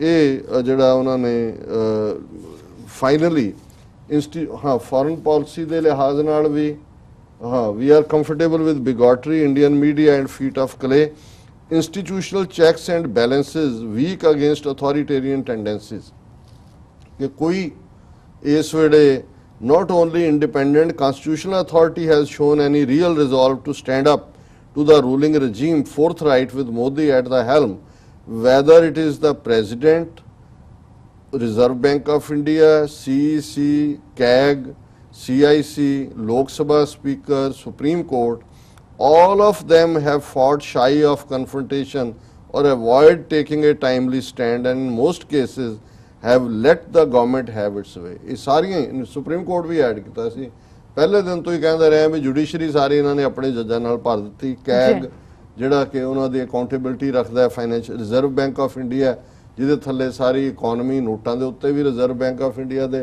गवर्नर दा हुंदा है और किवें इन्हां ने नोटबंदी कीती और दूजा वो सारा जिहड़ा बिल्कुल वो कैग होए RBI होए लोक सभा दा स्पीकर होए सुप्रीम ने कहा जी सब जिहड़े ने वो सरकार दे खौफ दे विच जी रहे ने और ये all of them have fought shy of confrontation और avoid taking a timely stand and in most cases have let the government have its way कि भाई उन्होंने सरकार दे नूं छड्डता है there have been innumerable such instances in the last 4 years when the so-called independent institutions which are supposed to provide the much needed constitutional checks and balances on government excesses simply refuse to perform their designated roles or have preferred to make do with feeble protests. फिर उन्होंने supreme court जजिस की गल की कि भाई वो भी इस किस उन्होंने दस्या भी किन्ने प्रैशर थल्ले ने फिर असी RBI का देखा भी किवें दे stayed mute during demonetization, how the president did nothing to stop the illegal toppling of the Uttarakhand and Arunachal Pradesh state governments. और इस सारे तो बाद उन्होंने कहा mercifully some of these institutions have asserted themselves once in a while it is clearly proved that it doesn't require an emergency to show up the weakness of constitutional checks and balances because the culture of upholding democratic convictions when they matter most is severely lacking in officialdom and authorities in India. उन्होंने कहा जी मोदी नूं emergency लाने की की लोड़ है इंदिरा गांधी ने तो वो ला के कि ये जिहड़ा जो अंदाज दे विच इन्हां 4 सालां सारा ऑफिशियलडम ब्यूरोक्रेसी और उन्हें बिहेव किया उन्हें साबित कर दिता है कि बिना एमरजेंसी तो भी क्योंकि इन्हां दे विच दम ही नहीं है ना गवर्नेंस है ना सिस्टम दे विच कोई है और ये कह के अखीर तो उन्होंने कहा we are not a world power ये जिहड़ी मिथ बनाई हुई है Despite all our pretensions, we are still just a developing nation where mediocrity reigns supreme, and we are nowhere on the cusp of greatness, no matter who leads us. ਉਹਨੇ ਕਿਹਾ ਜੀ ਅਸੀਂ ਐਵੇਂ ਦਰਮਿਆਨੇ ਜੇ ਇੱਕ ਵਿਕਾਸ ਕਰ ਰਹੇ ਮੁਲਕ ਵਜੋਂ ਹਾਂ, ਇਹ ਕੋਈ ਜਿਹੜਾ ਐਵੇਂ ਮਿੱਥ ਬਣਾਇਆ ਵੀ ਸੁਪਰ ਪਾਵਰ ਕੁਛ ਨਹੀਂ ਹੈ ਅਸੀਂ, ਔਰ ਇਹ ਜਿਹੜੀ ਕੋਈ ਮਹਾਨਤਾ ਵੱਲ ਨਹੀਂ ਹੈ. In that sense, our tryst with destiny is fated to remain unfulfilled at least for the first half of the 21st century. A tryst with destiny ਇਹ ਲਫ਼ਜ਼ ਸੀ ਜਦੋਂ ਫਰੀडम ਐਟ ਮਿਡਨਾਈਟ ਨਹਿਰੂ ਨੇ 15 ਅਗਸਤ ਔਰ 14 ਦੀ ਰਾਤ ਨੂੰ ਕਿਹਾ, ਤੇ ਫਿਰ ਉਹ ਜਿਵੇਂ ਫਲਾਵਰੀ ਵਰਡਸ ਉਹਨੂੰ ਆਉਂਦੇ ਸੀ, ਤੇ ਉਹਦੇ 'ਚ ਉਹਨੇ ਕਿਹਾ ਕਿ ਅਸੀਂ ਟ੍ਰਿਸਟ ਵਿਦ ਡੈਸਟਨੀ ਸੀ ਸਾਡੀ, ਔਰ ਉਹਨੇ ਕਿਹਾ ਇਹ ਕੁਛ ਨਹੀਂ ਹੈ, ਔਰ ਜੋ ਹਾਲਾਤ ਨੇ 21ਵੀਂ ਸਦੀ ਦੇ ਅੱਧ ਤੱਕ ਪਹੁੰਚਦਿਆਂ ਵੀ ਅਸੀਂ ਕਿਤੇ ਵੀ ਜਿਹੜਾ ਉਹ ਪਹੁੰਚਣ ਦੇ ਸਮਰੱਥ ਨਹੀਂ ਹੋਣਾ. ਸੋ ਇਹ ਮਿਸਟਰ ਦੇਸਾਈ ਨੇ ਅਸਲੀ ਇਹ ਗੱਲ ਸਿਰਫ ਇਹਦੇ 'ਚ ਕੋਈ ਮੋਦੀ ਸਰਕਾਰ ਦੀ ਕੱਲੀ ਨੀਤੀ ਦੀ ਗੱਲ ਨਹੀਂ ਕੀਤੀ, ਇਹ ਲੋਕਾਂ ਦੀ ਗੱਲ ਕੀਤੀ ਹੈ, ਸਿਸਟਮ ਦੀ ਗੱਲ ਕੀਤੀ ਹੈ ਕਿ ਕਿਸ ਹੱਦ ਤੱਕ ਜਿਹੜੇ ਲੋਕ ਨੇ ਉਹ ਵਾਇਲੈਂਸ ਦੇ ਨਾਲ ਜੁੜ ਗਏ, ਜੇ ਉਹ ਘੱਟ ਗਿਣਤੀਆਂ ਦੇ ਖਿਲਾਫ ਹੈ, ਦਲਿਤਾਂ ਦੇ ਖਿਲਾਫ ਹੈ, ਪਛੜੀਆਂ ਜਾਤੀਆਂ ਦੇ ਖਿਲਾਫ ਹੈ, ਲਿਬਰਲ ਜਿਹੜੇ ਰਾਈਟਰ ਨੇ ਉਹਨਾਂ ਦੇ ਖਿਲਾਫ ਹੈ, ਉਹ ਕੁਲਬੁਰਜੀ ਹੋਏ, ਉਹ ਗੌਰੀ ਲੰਕੇਸ਼ ਹੋਏ, ਔਰ ਜਿਸ ਹੱਦ ਤੱਕ ਜਾ ਕੇ ਇਹ ਸਾਰਾ ਕੁਝ ਐਕਸੈਪਟੇਬਲ ਹੈ ਸੋਸ਼ਲ ਮੀਡੀਆ ਤੇ, ਤਾਂ ਤੁਸੀਂ ਮਾੜੀ ਮੋਟੀ ਗੱਲ ਵੀ ਕਰੋ ਨਾਲ ਦੀ ਨਾਲ ਉਹ ਜਿਹੜੇ ਟ੍ਰੋਲ ਨੇ ਤੁਹਾਡੇ ਮਗਰ ਲੱਗ ਜਾਂਦੇ ਨੇ. ਔਰ ਹੁਣ ਜਿਹੜਾ ਦੂਸਰਾ ਵੱਡਾ ਪ੍ਰਚਾਰ ਜਦੋਂ ਜਿਹੜੇ ਸੁਨਹਿਰੀ ਸੁਪਨੇ ਭਵਿੱਖ ਦੇ ਦਿਖਾਏ ਜਾਂਦੇ ਨੇ ਹਿੰਦੂ ਤਵੀਆਂ ਵੱਲੋਂ, RSS ਵੱਲੋਂ, ਉਹਦੇ 'ਚ ਬਹੁਤ ਜ਼ਿਆਦਾ ਨੈਰੇਸ਼ਨ ਪ੍ਰਾਚੀਨ ਭਾਰਤ ਹੈ ਜੀ, ਪ੍ਰਾਚੀਨ ਭਾਰਤ ਮੇਂ ਐਸਾ ਨਹੀਂ ਥਾ. ਹੁਣ ਪ੍ਰਾਚੀਨ ਨੂੰ ਕਦੇ ਉਹਨਾਂ ਨੇ ਡਿਫਾਈਨ ਨਹੀਂ ਕੀਤਾ ਵੀ ਇਹ ਪਹਿਲਾਂ ਤਾਂ ਇਹਨਾਂ ਦਾ ਪ੍ਰਾਚੀਨ ਦਾ ਮਤਲਬ ਵੀ ਲੱਖਾਂ ਸਾਲ ਹੁੰਦਾ, ਕਿਉਂਕਿ ਮਹਾਭਾਰਤ ਇਹਨਾਂ ਦਾ ਲੱਖਾਂ ਸਾਲ ਪਹਿਲਾਂ ਹੋਇਆ ਰਮੈ, ਜਦੋਂ ਕਿ ਹਿਊਮਨ ਹਿਸਟਰੀ ਸਾਰੀ 8000 ਸਾਲ ਦੀ ਹੈ, 6 ਤੋਂ 8000 ਸਾਲ ਦੀ ਰਿਕਾਰਡਡ ਹਿਸਟਰੀ ਜਿਹੜੀ. ਸੋ ਜ਼ਾਹਰ ਹੈ ਕਿ ਵੀ ਇਹ ਇਹਨਾਂ ਦਾ ਤਾਂ ਪ੍ਰਾਚੀਨ ਕਾਲ ਉੱਥੇ ਹੀ ਫੇਰ ਗੁਪਤ ਕਾਲ ਤੇ ਆ ਕੇ ਅੜ ਜਾਂਦੇ ਨੇ. ਯਾਨੀ ਕੁੱਲ ਬਣਾ ਕੇ ਸਾਰੇ ਜਿਹੜਾ ਸਭ ਤੋਂ ਪੁਰਾਣਾ ਇਹਨਾਂ ਦਾ ਰਿਗਵੇਦ ਹੈ ਉਹ 3500 ਸਾਲ ਦੀ ਲਾਈਨ ਕ੍ਰਾਸ ਨਹੀਂ ਕਰਦਾ, ਉਸ ਤੋਂ ਵੀ ਥੱਲੇ ਹੀ ਹੈ, ਕਈਆਂ ਨੇ ਉਹਨੂੰ 2500 ਸਾਲ ਵੀ ਕਿਹਾ. ਹੁਣ ਇਹ ਜਿਹੜਾ ਇੰਟਰਵਿਊ, ਔਰ ਇਹ ਵੀ ਦੋਨੋਂ ਹੀ ਜਿਹੜਾ ਹਿਸਟੋਰੀਅਨ ਹੈ DN ਝਾ, ਇਹ ਵੀ ਬਿਹਾਰ ਦਾ ਹਿੰਦੂ, ਔਰ ਜਿਹੜੀ ਬੀਬੀ ਰੂਪਾ ਝਾ ਹੈ ਉਹ ਜ਼ਾਹਰ ਹੈ ਉਹ ਵੀ ਬਿਹਾਰ ਦੀ ਦੂਜੀ BBC ਲਈ ਕੰਮ ਕਰਦੇ, ਔਰ ਬੜੀ ਅੱਛੀ ਜਰਨਲਿਸਟ ਹੈ, ਔਰ ਉਹਨੇ ਜਿਹੜਾ ਇੰਡੀਅਨ ਲੈਂਗੁਏਜਸ ਦੀ ਹੈਡ ਹੈਗੀ ਹੈ. ਹੁਣ ਉਹਦੇ 'ਚ ਜਦੋਂ ਉਹਨਾਂ ਨੇ ਦਵਿੰਦਰ ਨਾਥ ਝਾ ਦੇ ਨਾਲ ਇੰਟਰਵਿਊ ਕੀਤਾ, ਕਿਉਂਕਿ ਉਹਨਾਂ ਨੇ ਕਿਤਾਬ ਇੱਕ ਲਿਖੀ ਹੈ ਮਿਥ ਆਫ ਹੋਲੀ ਕਾਊ, ਇਹ ਸਭ ਝੂਠ ਕਿ ਵੀ ਕਾਊ ਹੋਲੀ ਹੈ. ਪੁਰਾਣਿਆਂ ਨੇ ਕਿਹਾ ਵੇਦਾਂ ਦੇ ਪੀਰੀਅਡ ਖਾਂਦੇ ਸੀ ਸਾਰੇ ਹਿੰਦੂ, ਵੀ ਇਹ ਤਾਂ ਐਵੇਂ ਬਾਅਦ 'ਚ ਡਰਾਮਾ ਖੜਾ ਕੀਤਾ ਇਹਨਾਂ ਨੇ. ਫਿਰ ਉਹਨਾਂ ਨੇ ਕਿਹਾ ਕਿ ਵੀ ਇਹਦੇ 'ਚ ਉਹਨਾਂ ਨੇ ਇਹੀ ਕਿਹਾ. ਹੁਣ ਉਹਨਾਂ ਦੀ ਇੱਕ ਕਿਤਾਬ ਆਈ ਹੈ against the grain, notes on intolerance and history, ਕਿ ਕਿਵੇਂ ਇਤਿਹਾਸ ਦੇ ਵਿੱਚ ਅਸਹਿਣਸ਼ੀਲਤਾ ਰਹੀ ਹੈ, ਔਰ ਜਿਹੜੇ ਕਿ ਉਹਨਾਂ ਨੇ ਮੌਜੂਦਾ ਸਿਆਸੀ, ਸਮਾਜਿਕ ਤੇ ਸੱਭਿਆਚਾਰਕ ਮੁੱਦਿਆਂ ਤੇ ਲਿਖਿਆ. ਔਰ ਉਹਨਾਂ ਨੇ ਜਿਹੜਾ ਇੰਟਰਵਿਊ 'ਚ ਮੈਂ ਸਵਾਲ ਹੈ, ਔਰ ਇਹ story exclusively BBC Punjabi service ਦੀ ਹੈ, ਔਰ ਕ੍ਰੈਡਿਟ ਗੋਜ਼ ਟੂ ਦੈਮ, ਕਿ ਅਸੀਂ ਉਹਨਾਂ ਨੇ ਆਪਣਾ ਭਾਵੇਂ ਥੋੜੇ 5-6 ਮਹੀਨੇ ਤੋਂ ਹੀ ਆਏ ਨੇ, ਪਰ ਉਹਨਾਂ ਨੇ ਹਰ ਫੀਲਡ ਦੇ ਵਿੱਚ ਉਹਨਾਂ ਦੀਆਂ ਸਾਇੰਸ ਨਾਲ related investigative stories, human interest stories, ਔਰ ਬਹੁਤ ਤੇਜ਼ੀ ਨਾਲ ਮੈਂ ਨਹੀਂ ਦੇਖਦਾ ਕਿ ਵੀ ਕੋਈ ਹੋਰ ਪੰਜਾਬੀ ਦਾ ਵੈਬਸਾਈਟ, ਕਿਉਂਕਿ ਬਾਕੀ ਤਾਂ ਹੁਣ ਸਾਨੂੰ ਜਿਹੜਾ ਵਕਤ ਜ਼ਿਆਦਾ ਲੱਗਦਾ ਹੈ, ਕਿਉਂਕਿ ਅੰਗਰੇਜ਼ੀ 'ਚ ਹੀ ਉਸ ਕਿਸਮ ਦੇ ਰਾਈਟ ਅਪ ਕਾਲਮ ਹੁੰਦੇ ਨੇ ਜਿਨ੍ਹਾਂ ਨੂੰ ਅਸੀਂ ਆਪਣੇ ਦਰਸ਼ਕਾਂ ਤੱਕ ਪਹੁੰਚਾਉਣ ਲਈ ਪੰਜਾਬੀ ਕਰਦੇ ਹਾਂ, ਪਰ ਜੇ ਸਾਨੂੰ ਸਟੋਰੀਜ਼ ਹੀ ਓਰੀਜਨਲ ਪੰਜਾਬੀ 'ਚ ਮਿਲਣ ਤਾਂ ਫਿਰ ਅਸੀਂ ਉਹਨਾਂ ਤੇ ਫੋਕਸ ਕਰ ਸਕਦੇ ਹਾਂ ਬਿਨਾਂ ਦੁੱਗਣਾ ਵਕਤ ਲਾਇਆ ਵੀ ਪਹਿਲਾਂ ਅੰਗਰੇਜ਼ੀ ਪੜ੍ਹੀ ਹੈ ਫਿਰ ਪੰਜਾਬੀ. ਲੇਕਿਨ ਹੁਣ BBC ਪੰਜਾਬੀ ਨੇ ਕਾਫੀ ਜਿਹੜੇ ਫੀਲਡਸ ਨੇ ਉਹਨਾਂ ਦੇ ਵਿੱਚ, ਔਰ ਕਾਫੀ ਕੁਝ ਅਜੇ ਤੱਕ ਨਿਰਪੱਖ ਹੈ. ਕੱਲ ਨੂੰ ਕਿੱਧਰ ਨੂੰ ਝੁਕਾਅ ਹੋਏਗਾ ਇਹ ਵੱਖਰੀ ਗੱਲ ਹੈ, ਬਟ BBC ਨੇ ਸੋ ਫਾਰ ਆਪਣੀ ਇਸ ਪੱਖੋਂ ਕ੍ਰੈਡੀਬਿਲਿਟੀ ਰੱਖੀ ਹੈ. ਔਰ ਹੁਣ ਜਿਹੜਾ ਸਵਾਲ ਬੀਬੀ ਨੇ ਪੁੱਛਿਆ ਕਿ ਹਿੰਦੂਤਵ ਵਿਚਾਰਧਾਰਾ ਦੇ ਲੋਕ ਭਾਰਤ ਦੇ ਇਤਿਹਾਸ ਦੇ ਪ੍ਰਾਚੀਨ ਕਾਲ ਨੂੰ ਇੱਕ ਸੁਨਹਿਰੇ ਸਮੇਂ ਦੀ ਤਰ੍ਹਾਂ ਦੇਖਦੇ ਹਨ, ਪਰ ਮੱਧ ਕਾਲ ਨੂੰ ਮੁਸਲਮਾਨ ਸ਼ਾਸਕਾਂ ਦੇ ਹਿੰਦੂਆਂ ਉੱਪਰ ਦਹਿਸ਼ਤ ਭਰੇ ਕਾਲਦੀ ਵਾਂਗ ਦੇਖਦੇ ਹਨ. ਆਖਿਰਕਾਰ ਇਤਿਹਾਸਕ ਦਸਤਾਵੇਜ਼ ਇਸ ਦੇ ਬਾਰੇ ਕੀ ਕਹਿੰਦੇ ਹਨ? ਹੁਣ ਜਿਹੜਾ ਸਾਰਾ ਮੱਧ ਕਾਲ ਉਦੋਂ ਹੀ ਹੈ ਜਦੋਂ ਹੁਣ ਮਹਿਮੂਦ ਗਜ਼ਨਵੀ ਆਂਦਾ, ਉਸ ਦੇ ਨਾਲ ਸ਼ੁਰੂਆਤ ਹੁੰਦੀ ਹੈ. ਉਸ ਤੋਂ ਪਹਿਲਾਂ ਮੁਹੰਮਦ ਬਿਨ ਕਾਸਮ ਜਿਹੜਾ ਉਹ ਮੁਲਤਾਨ ਔਰ ਸਿੰਧ ਤੱਕ ਆਉਂਦਾ। ਪਰ ਅੱਜ ਜਿੰਨਾ ਤੁਸੀਂ ਸਾਰਾ ਹਿਸਟਰੀ ਨੈਰੇਟਿਵ ਦੇਖੋ ਉਹਦੇ 'ਚ ਹੈ ਜੀ ਜ਼ੁਲਮ ਹੀ ਜਿਹੜਾ ਮੁਸਲਮਾਨਾਂ ਨੇ ਕੀਤੇ ਜਦੋਂ ਉਹਨਾਂ ਦੇ ਹਮਲਾਵਰ ਆਏ, ਔਰ ਜਿਹੜਾ ਉਹਨਾਂ ਦਾ 800-900 ਸਾਲ ਦਾ ਰੂਲ ਹੈ ਮੁਹੰਮਦ ਗੌਰੀ ਤੋਂ ਬਹਾਦਰ ਸ਼ਾਹ ਜ਼ਫਰ ਤੱਕ ਵੀ ਜੇ ਕਹਿਣਾ ਹੋਏ, ਮਹਿਮੂਦ ਗਜ਼ਨਵੀ ਨੂੰ ਲੁਟੇਰਿਆਂ 'ਚ ਵੀ ਰੱਖਣਾ ਹੋਏ, ਉਹ ਜੋ ਜਿੰਨੇ ਇਤਿਹਾਸਕ ਇਹਨਾਂ ਦੇ ਨੇ ਨੈਰੇਟਿਵ ਉਹ ਸਾਰੇ ਜ਼ੁਲਮ ਦੇ ਨੇ। ਹੁਣ ਇਹਦੇ ਉਹ ਜਵਾਬ ਦਿੰਦੇ ਨੇ ਇਤਿਹਾਸਕ ਦਸਤਾਵੇਜ਼ ਇਹੀ ਦਰਸਾਉਂਦੇ ਹਨ ਕਿ ਭਾਰਤ ਵਿੱਚ ਕਦੇ ਵੀ ਸੁਨਹਿਰਾ ਕਾਲ ਨਹੀਂ ਸੀ, ਕਦੇ ਗੋਲਡਨ ਏਜ ਇੰਡੀਆ 'ਚ ਨਹੀਂ ਆਈ। ਪੁਰਾਤਨ ਸਮੇਂ ਨੂੰ ਸਮਾਜਿਕ ਸਦਭਾਵਨਾ ਅਤੇ ਖੁਸ਼ਹਾਲੀ ਭਰਿਆ ਕਾਲ ਨਹੀਂ ਕਿਹਾ ਜਾ, ਕਦੇ ਵੀ ਸੋਸ਼ਲ ਟੋਲਰੈਂਸ ਨਹੀਂ ਸੀ, ਨਾ ਹੀ ਕਦੇ ਖੁਸ਼ਹਾਲੀ ਵਾਲਾ ਕੋਈ ਸਮਾਂ ਹੈ ਜੀ। ਕਈ ਸਬੂਤ ਇਹੀ ਦਰਸਾਉਂਦੇ ਹਨ ਕਿ ਪ੍ਰਾਚੀਨ ਕਾਲ ਵਿੱਚ ਜਾਤੀਵਾਦ ਸਭ ਤੋਂ ਉੱਪਰ ਸੀ, ਕਾਸਟ ਸਿਸਟਮ ਹੀ ਰਿਹਾ ਮੇਨਟੇਨ। ਗੈਰ ਬ੍ਰਾਹਮਣਾਂ ਖਾਸ ਕਰਕੇ ਸ਼ੂਦਰਾਂ ਤੇ ਅਛੂਤਾਂ ਉੱਪਰ ਕਈ ਸਮਾਜਿਕ ਕਾਨੂੰਨੀ ਤੇ ਆਰਥਿਕ ਪਾਬੰਦੀਆਂ ਲਗਾਈਆਂ ਗਈਆਂ ਸੀ। ਹੁਣ ਜੇ ਉਹੀ ਮਨੂ ਸਮ੍ਰਿਤੀ ਦੇ ਥੱਲੇ ਜੋ ਅਸੀਂ ਕਹਿੰਦੇ ਆ ਔਰਤਾਂ ਹੋਣ ਸ਼ੂਦਰ ਹੋਣ, ਸੋ ਉਹਨੇ ਕਿਹਾ ਜੀ ਇਹ ਉਹਨਾਂ ਦੇ ਪਾਬੰਦੀਆਂ ਸੀ। ਇਸ ਕਾਰਨ ਭਾਰਤੀ ਸਮਾਜ ਵਿੱਚ ਤਣਾਅ ਪੈਦਾ ਹੋਇਆ। ਉਸ ਦੌਰ ਵਿੱਚ ਉੱਚੀਆਂ ਜਾਤਾਂ ਵਾਲੇ ਅਮੀਰ ਅਤੇ ਜ਼ਗੀਰਦਾਰ ਕਾਫੀ ਖੁਸ਼ਹਾਲ ਮੰਨੇ ਜਾਂਦੇ ਸਨ, ਜਿਵੇਂ ਸਾਡੇ ਸਮੇਂ ਵਿੱਚ ਅੰਬਾਨੀ ਤੇ ਅਡਾਨੀ। ਅਜਿਹੇ ਲੋਕ ਹਮੇਸ਼ਾ ਹੀ ਸੁਨਹਿਰੇ ਕਾਲ 'ਚ ਜਿਉਂਦੇ ਰਹੇ ਕਿ ਉਦੋਂ ਵੀ ਅੰਬਾਨੀ ਤੇ ਅਡਾਨੀ ਸੀ ਜਿਹੜੇ ਜਿਨ੍ਹਾਂ ਦਾ ਬੜਾ ਸੁਨਹਿਰੀ ਕਾਲ ਸੀ, ਅੱਜ ਵੀ ਸੀ, ਪਰ ਆਮ ਲੋਕਾਂ ਲਈ ਭਾਰਤ ਦੇ ਵਿੱਚ ਕਦੇ ਵੀ ਕੋਈ ਸੁਨਹਿਰੀ ਕਾਲ ਨਹੀਂ ਆਇਆ। ਪ੍ਰਾਚੀਨ ਭਾਰਤ ਵਿੱਚ ਸੁਨਹਿਰਾ ਦੌਰ ਸੀ, ਇਹ ਵਿਚਾਰ 19ਵੀਂ ਸਦੀ ਦੇ ਅਖੀਰ ਵਿੱਚ ਆਇਆ।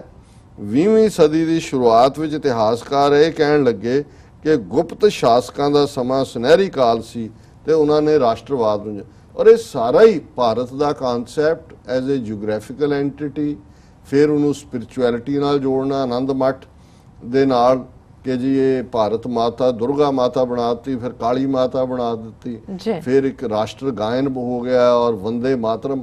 ਇਹ ਸਾਰਾ ਹੀ ਭਾਰਤ ਮਾਂ ਵੀ ਨਹੀਂ ਸੀ ਕਦੇ ਵੀ। ਇਹ ਵੀ ਸਾਰਾ ਨੈਰੇਟਿਵ ਜਿਹੜਾ ਹੈ ਇਹ 19ਵੀਂ ਸਦੀ 'ਚ ਹੀ ਔਰ ਸੁਨਹਿਰੀ ਯੁੱਗ ਵਿੱਚ ਗੁਪਤ ਕਾਲ ਜਿਹੜਾ, ਸੋ ਇਹ ਹਿਸਟੋਰੀਅਨ ਕਹਿ ਰਿਹਾ ਔਰ ਹਿੰਦੂ ਹੈ ਜਿਹੜਾ ਇਹ ਕਹਿ ਰਿਹਾ ਵੀ ਕੁਝ ਨਹੀਂ ਹੈ, ਇਹ ਸਾਰਾ ਫਰਾਡ ਸੀ।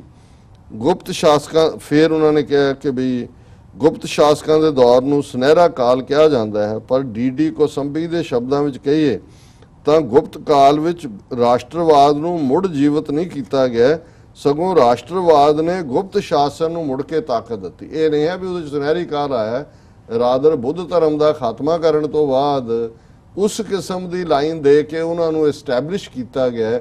ਪਾਵਰ ਇਹਨਾਂ 'ਚੋਂ ਨਿਕਲੀ ਹਿੰਦੂ ਥਾਟ ਦੀ ਜਿਹੜੀ ਕਿ ਇਨਟੋਲਰੈਂਸ ਸੀ, ਨਾ ਕਿ ਉਹਨਾਂ ਨੇ ਕੋਈ ਯੁੱਗ ਦਿੱਤਾ। ਅਸਲੀਅਤ ਇਹ ਹੈ ਕਿ ਸਮਾਜਿਕ ਏਕਤਾ ਖੁਸ਼ਹਾਲੀ ਵਾਲੇ ਸੁਨਹਿਰੀ ਦੌਰ ਦੇ ਸੰਕਲਪ ਦੀ ਦੁਰਵਰਤੋਂ ਇਤਿਹਾਸਕਾਰਾਂ ਨੇ ਭਾਰਤ ਵਿੱਚ ਹੀ ਨਹੀਂ ਬਲਕਿ ਦੂਜੇ ਦੇਸ਼ਾਂ 'ਚ ਵੀ ਕੀਤੀ ਹੈ। ਜੇਕਰ ਮੱਧਕਾਲ ਦੀ ਗੱਲ ਕੀਤੀ ਜਾਏ ਤਾਂ ਉਸ ਵਿੱਚ ਮੁਸਲਮਾਨ ਸ਼ਾਸਕਾਂ ਦੀ ਦਹਿਸ਼ਤ ਅਤੇ ਜ਼ੁਲਮ ਵਾਲੀ ਹਕੂਮਤ ਦੀ ਗੱਲ ਹੈ, ਕਿਉਂਕਿ ਉਸ ਦੌਰ ਦੇ ਕੁਝ ਸਮਾਜ ਸੁਧਾਰਕ ਅਤੇ ਹੋਰਾਂ ਨੇ ਮੁਸਲਮਾਨਾਂ ਦੇ ਅਕਸ ਨੂੰ ਵਿਗਾੜ ਕੇ ਪੇਸ਼ ਕਰਨ ਨੂੰ ਆਪਣਾ ਪਸੰਦੀਦਾ ਵਿਸ਼ਾ ਬਣਾ ਲਿਆ ਸੀ। ਜਿਵੇਂ ਕਿ ਦਿਆਨੰਦ ਸਰਸਵਤੀ, ਉਹਨਾਂ ਨੇ ਆਪਣੀ ਕਿਤਾਬ ਸਤਿਆਰਥ ਪ੍ਰਕਾਸ਼ ਦੇ 2 ਅਧਿਆਏ ਇਸਲਾਮ ਅਤੇ ਈਸਾਈ ਧਰਮ ਦੀ ਬੁਰਾਈ ਨੂੰ ਸਮਰਪਿਤ ਕਰ ਦਿੱਤੇ। ਇਸੇ ਤਰ੍ਹਾਂ ਵਿਵੇਕਾਨੰਦ ਨੇ ਕਿਹਾ ਕਿ ਪ੍ਰਸ਼ਾਂਤ ਮਹਾਸਾਗਰ ਤੋਂ ਲੈ ਕੇ ਐਟਲਾਂਟਿਕ ਤੱਕ ਪੂਰੀ ਦੁਨੀਆ ਵਿੱਚ 500 ਸਾਲ ਤੱਕ ਖੂਨ ਵਹਿੰਦਾ ਰਿਹਾ ਹੈ, ਇਹੀ ਹੈ ਇਸਲਾਮ ਧਰਮ। ਹੁਣ ਇਹ ਦੋਨੋਂ ਹੀ ਜਿਹੜੇ ਨੇ, ਦਿਆਨੰਦ ਵੀ ਔਰ ਵਿਵੇਕਾਨੰਦ ਵੀ, ਇਹ 19ਵੀਂ ਸਦੀ ਦੇ ਅਖੀਰ 'ਚ ਹੋਏ। ਸੋ ਜਿਹੜਾ ਮੁਸਲਮਾਨਾਂ ਦੇ ਉੱਤੇ ਵੀ ਇਹ ਲਾਈਨ ਕਿ ਜੀ ਇਹ ਸਾਰਾ ਇਹ ਇਹਨਾਂ ਨੇ ਨੈਰੇਟਿਵ ਬਿਲਡ ਕੀਤਾ, ਕਿਉਂਕਿ ਉਹਦੇ 'ਚੋਂ ਇਹਨਾਂ ਨੇ ਹਿੰਦੂ ਰਾਸ਼ਟਰਵਾਦ ਕੱਢਣਾ ਸੀ। ਮੁਸਲਮਾਨ ਸ਼ਾਸਕਾਂ ਨੂੰ ਖਰਾਬ ਦੱਸ ਕੇ ਉਹਨਾਂ ਦਾ ਅਕਸ ਵਿਗਾੜ ਕੇ ਉਹਨਾਂ ਨੂੰ ਜ਼ੁਲਮੀ ਠਹਿਰਾਉਣਾ ਉਦੋਂ ਸ਼ੁਰੂ ਹੋਇਆ ਅਤੇ ਹੁਣ ਤੱਕ ਜਾਰੀ ਹੈ। ਹਿੰਦੂਤਵਾਦ ਦੇ ਵਿਚਾਰਕ ਤੇ ਸਮਰਥਕ ਮੁਸਲਮਾਨ ਸ਼ਾਸਕਾਂ ਨੂੰ ਹਿੰਦੂਆਂ ਦਾ ਧਰਮ ਪਰਿਵਰਤਨ ਕਰਵਾਉਣ ਵਾਲਾ ਦੱਸਦੇ ਹਨ, ਜਿਨ੍ਹਾਂ ਨੇ ਹਿੰਦੂਆਂ ਦੇ ਮੰਦਰ ਢਾਏ ਤੇ ਹਿੰਦੂ ਔਰਤਾਂ ਨਾਲ ਬਲਾਤਕਾਰ ਕੀਤੇ। ਪਰ ਮੱਧਕਾਲ ਭਾਰਤ ਅਤੇ ਮੁਸਲਮਾਨ ਸ਼ਾਸਕਾਂ ਬਾਰੇ ਅਜਿਹੀ ਸੋਚ ਨੂੰ ਇਤਿਹਾਸਕਾਰਾਂ ਜਿਵੇਂ ਤਾਰਾ ਚੰਦ, ਮੁਹੰਮਦ ਹਬੀਬ, ਇਰਫਾਨ ਹਬੀਬ, ਸ਼ਰੀਨੀ ਮਸੂਵੀ, ਹਰਬੰਸ ਮੁਖੀਆ, ਐਡੋ ਟਰਸਕ ਨੇ ਲਗਾਤਾਰ ਚੁਣੌਤੀ ਦਿੱਤੀ ਹੈ। ਇਹਨਾਂ ਇਤਿਹਾਸਕਾਰਾਂ ਦੀ ਖੋਜ ਨੇ ਸਾਬਤ ਕੀਤਾ ਹੈ ਕਿ ਮੁਸਲਮਾਨ ਸ਼ਾਸਕਾਂ ਦੇ ਮਾੜੇ ਵਿਹਾਰ ਨੂੰ ਬਹੁਤ ਵਧਾ ਚੜਾ ਕੇ ਪੇਸ਼ ਕੀਤਾ। ਜ਼ੁਲਮ ਤਾਂ ਉਹਨਾਂ ਨੇ ਆਪਣੇ ਭਰਾਵਾਂ ਆਪਣੇ ਮੁਗਲਾਂ ਦਾ ਹੀ ਜੇ ਦੇਖੀਏ ਤੇ ਪਿਓ ਤੇ ਦੂਜਿਆਂ ਨਾਲ ਵੀ, ਪਰ ਇਹਨੂੰ ਇਹ ਫੋਕਸ ਕਰਕੇ ਦਿਖਾਣਾ ਕਿ ਜੀ ਉਹਨਾਂ ਨੂੰ ਹੋਰ ਕੋਈ ਕੰਮ ਹੀ ਨਹੀਂ ਸੀ, ਉਹ ਸਿਰਫ ਤੇ ਸਿਰਫ ਉਹ ਗਾਵਾਂ ਮਾਰਨ ਤੇ ਸੀ ਜਾਂ ਹਿੰਦੂਆਂ ਦੀ ਕਨਵਰਸ਼ਨ ਤੇ ਸੀ। ਜੇ 800 ਸਾਲ ਚ ਇਹੀ ਕੁਝ ਕੀਤਾ ਹੁੰਦਾ ਤੇ 800 ਮਿਲੀਅਨ ਹਿੰਦੂ ਬਚ ਕਿਵੇਂ ਗਏ ਫਿਰ? ਜੇ 800 ਸਾਲ ਚ ਉਹਨਾਂ ਦਾ ਕੰਮ ਸਿਰਫ ਇਹੀ ਜ਼ਿਆਦਤੀਆਂ ਹੋਈਆਂ, ਉਹ ਅੱਜ ਦੀ ਡੈਮੋਕ੍ਰੇਸੀ ਦੇ ਨਾਂ ਥੱਲੇ ਖੜੀਆਂ ਨਹੀਂ ਹੁੰਦੀਆਂ। ਪਰ ਔਰ ਇਹ ਹਿੰਦੂ ਹਿਸਟੋਰੀਅਨ ਕਹਿ ਰਿਹਾ, ਮੈਂ ਆਪਣਾ ਨੈਰੇਟਿਵ ਜਿਹੜਾ ਉਹ ਇਹਦੇ ਤੇ ਨਹੀਂ ਦੇ ਰਿਹਾ। ਇਹਨਾਂ ਇਤਿਹਾਸਕਾਰਾਂ ਨੇ ਦੱਸਿਆ ਹੈ ਕਿ ਮੁਸਲਮਾਨ ਸ਼ਾਸਕਾਂ ਨੇ ਉਸ ਵੇਲੇ ਜਿਹੜੇ ਜ਼ੁਲਮ ਕੀਤੇ ਉਹ ਉਸ ਸਮੇਂ ਦੀ ਸਿਆਸਤ ਦੇ ਮੁਤਾਬਕ ਸੀ। ਬਸਤੀਵਾਦ ਤੋਂ ਪਹਿਲਾਂ ਦੇ ਦੌਰ ਵਿੱਚ ਹਿੰਦੂਆਂ ਅਤੇ ਮੁਸਲਮਾਨਾਂ ਵਿਚਾਲੇ ਟਕਰਾਅ ਦੇ ਜ਼ਿਆਦਾ ਸਬੂਤ ਨਹੀਂ ਮਿਲਦੇ। ਹਕੀਕਤ ਇਹ ਹੈ ਕਿ ਮੁਗਲਾਂ ਦੇ ਸਮੇਂ ਵਿੱਚ ਸੰਸਕ੍ਰਿਤ ਵਾਲੀ ਸੰਸਕ੍ਰਿਤੀ ਨੂੰ ਕਾਫੀ ਥਾਂ ਮਿਲੀ।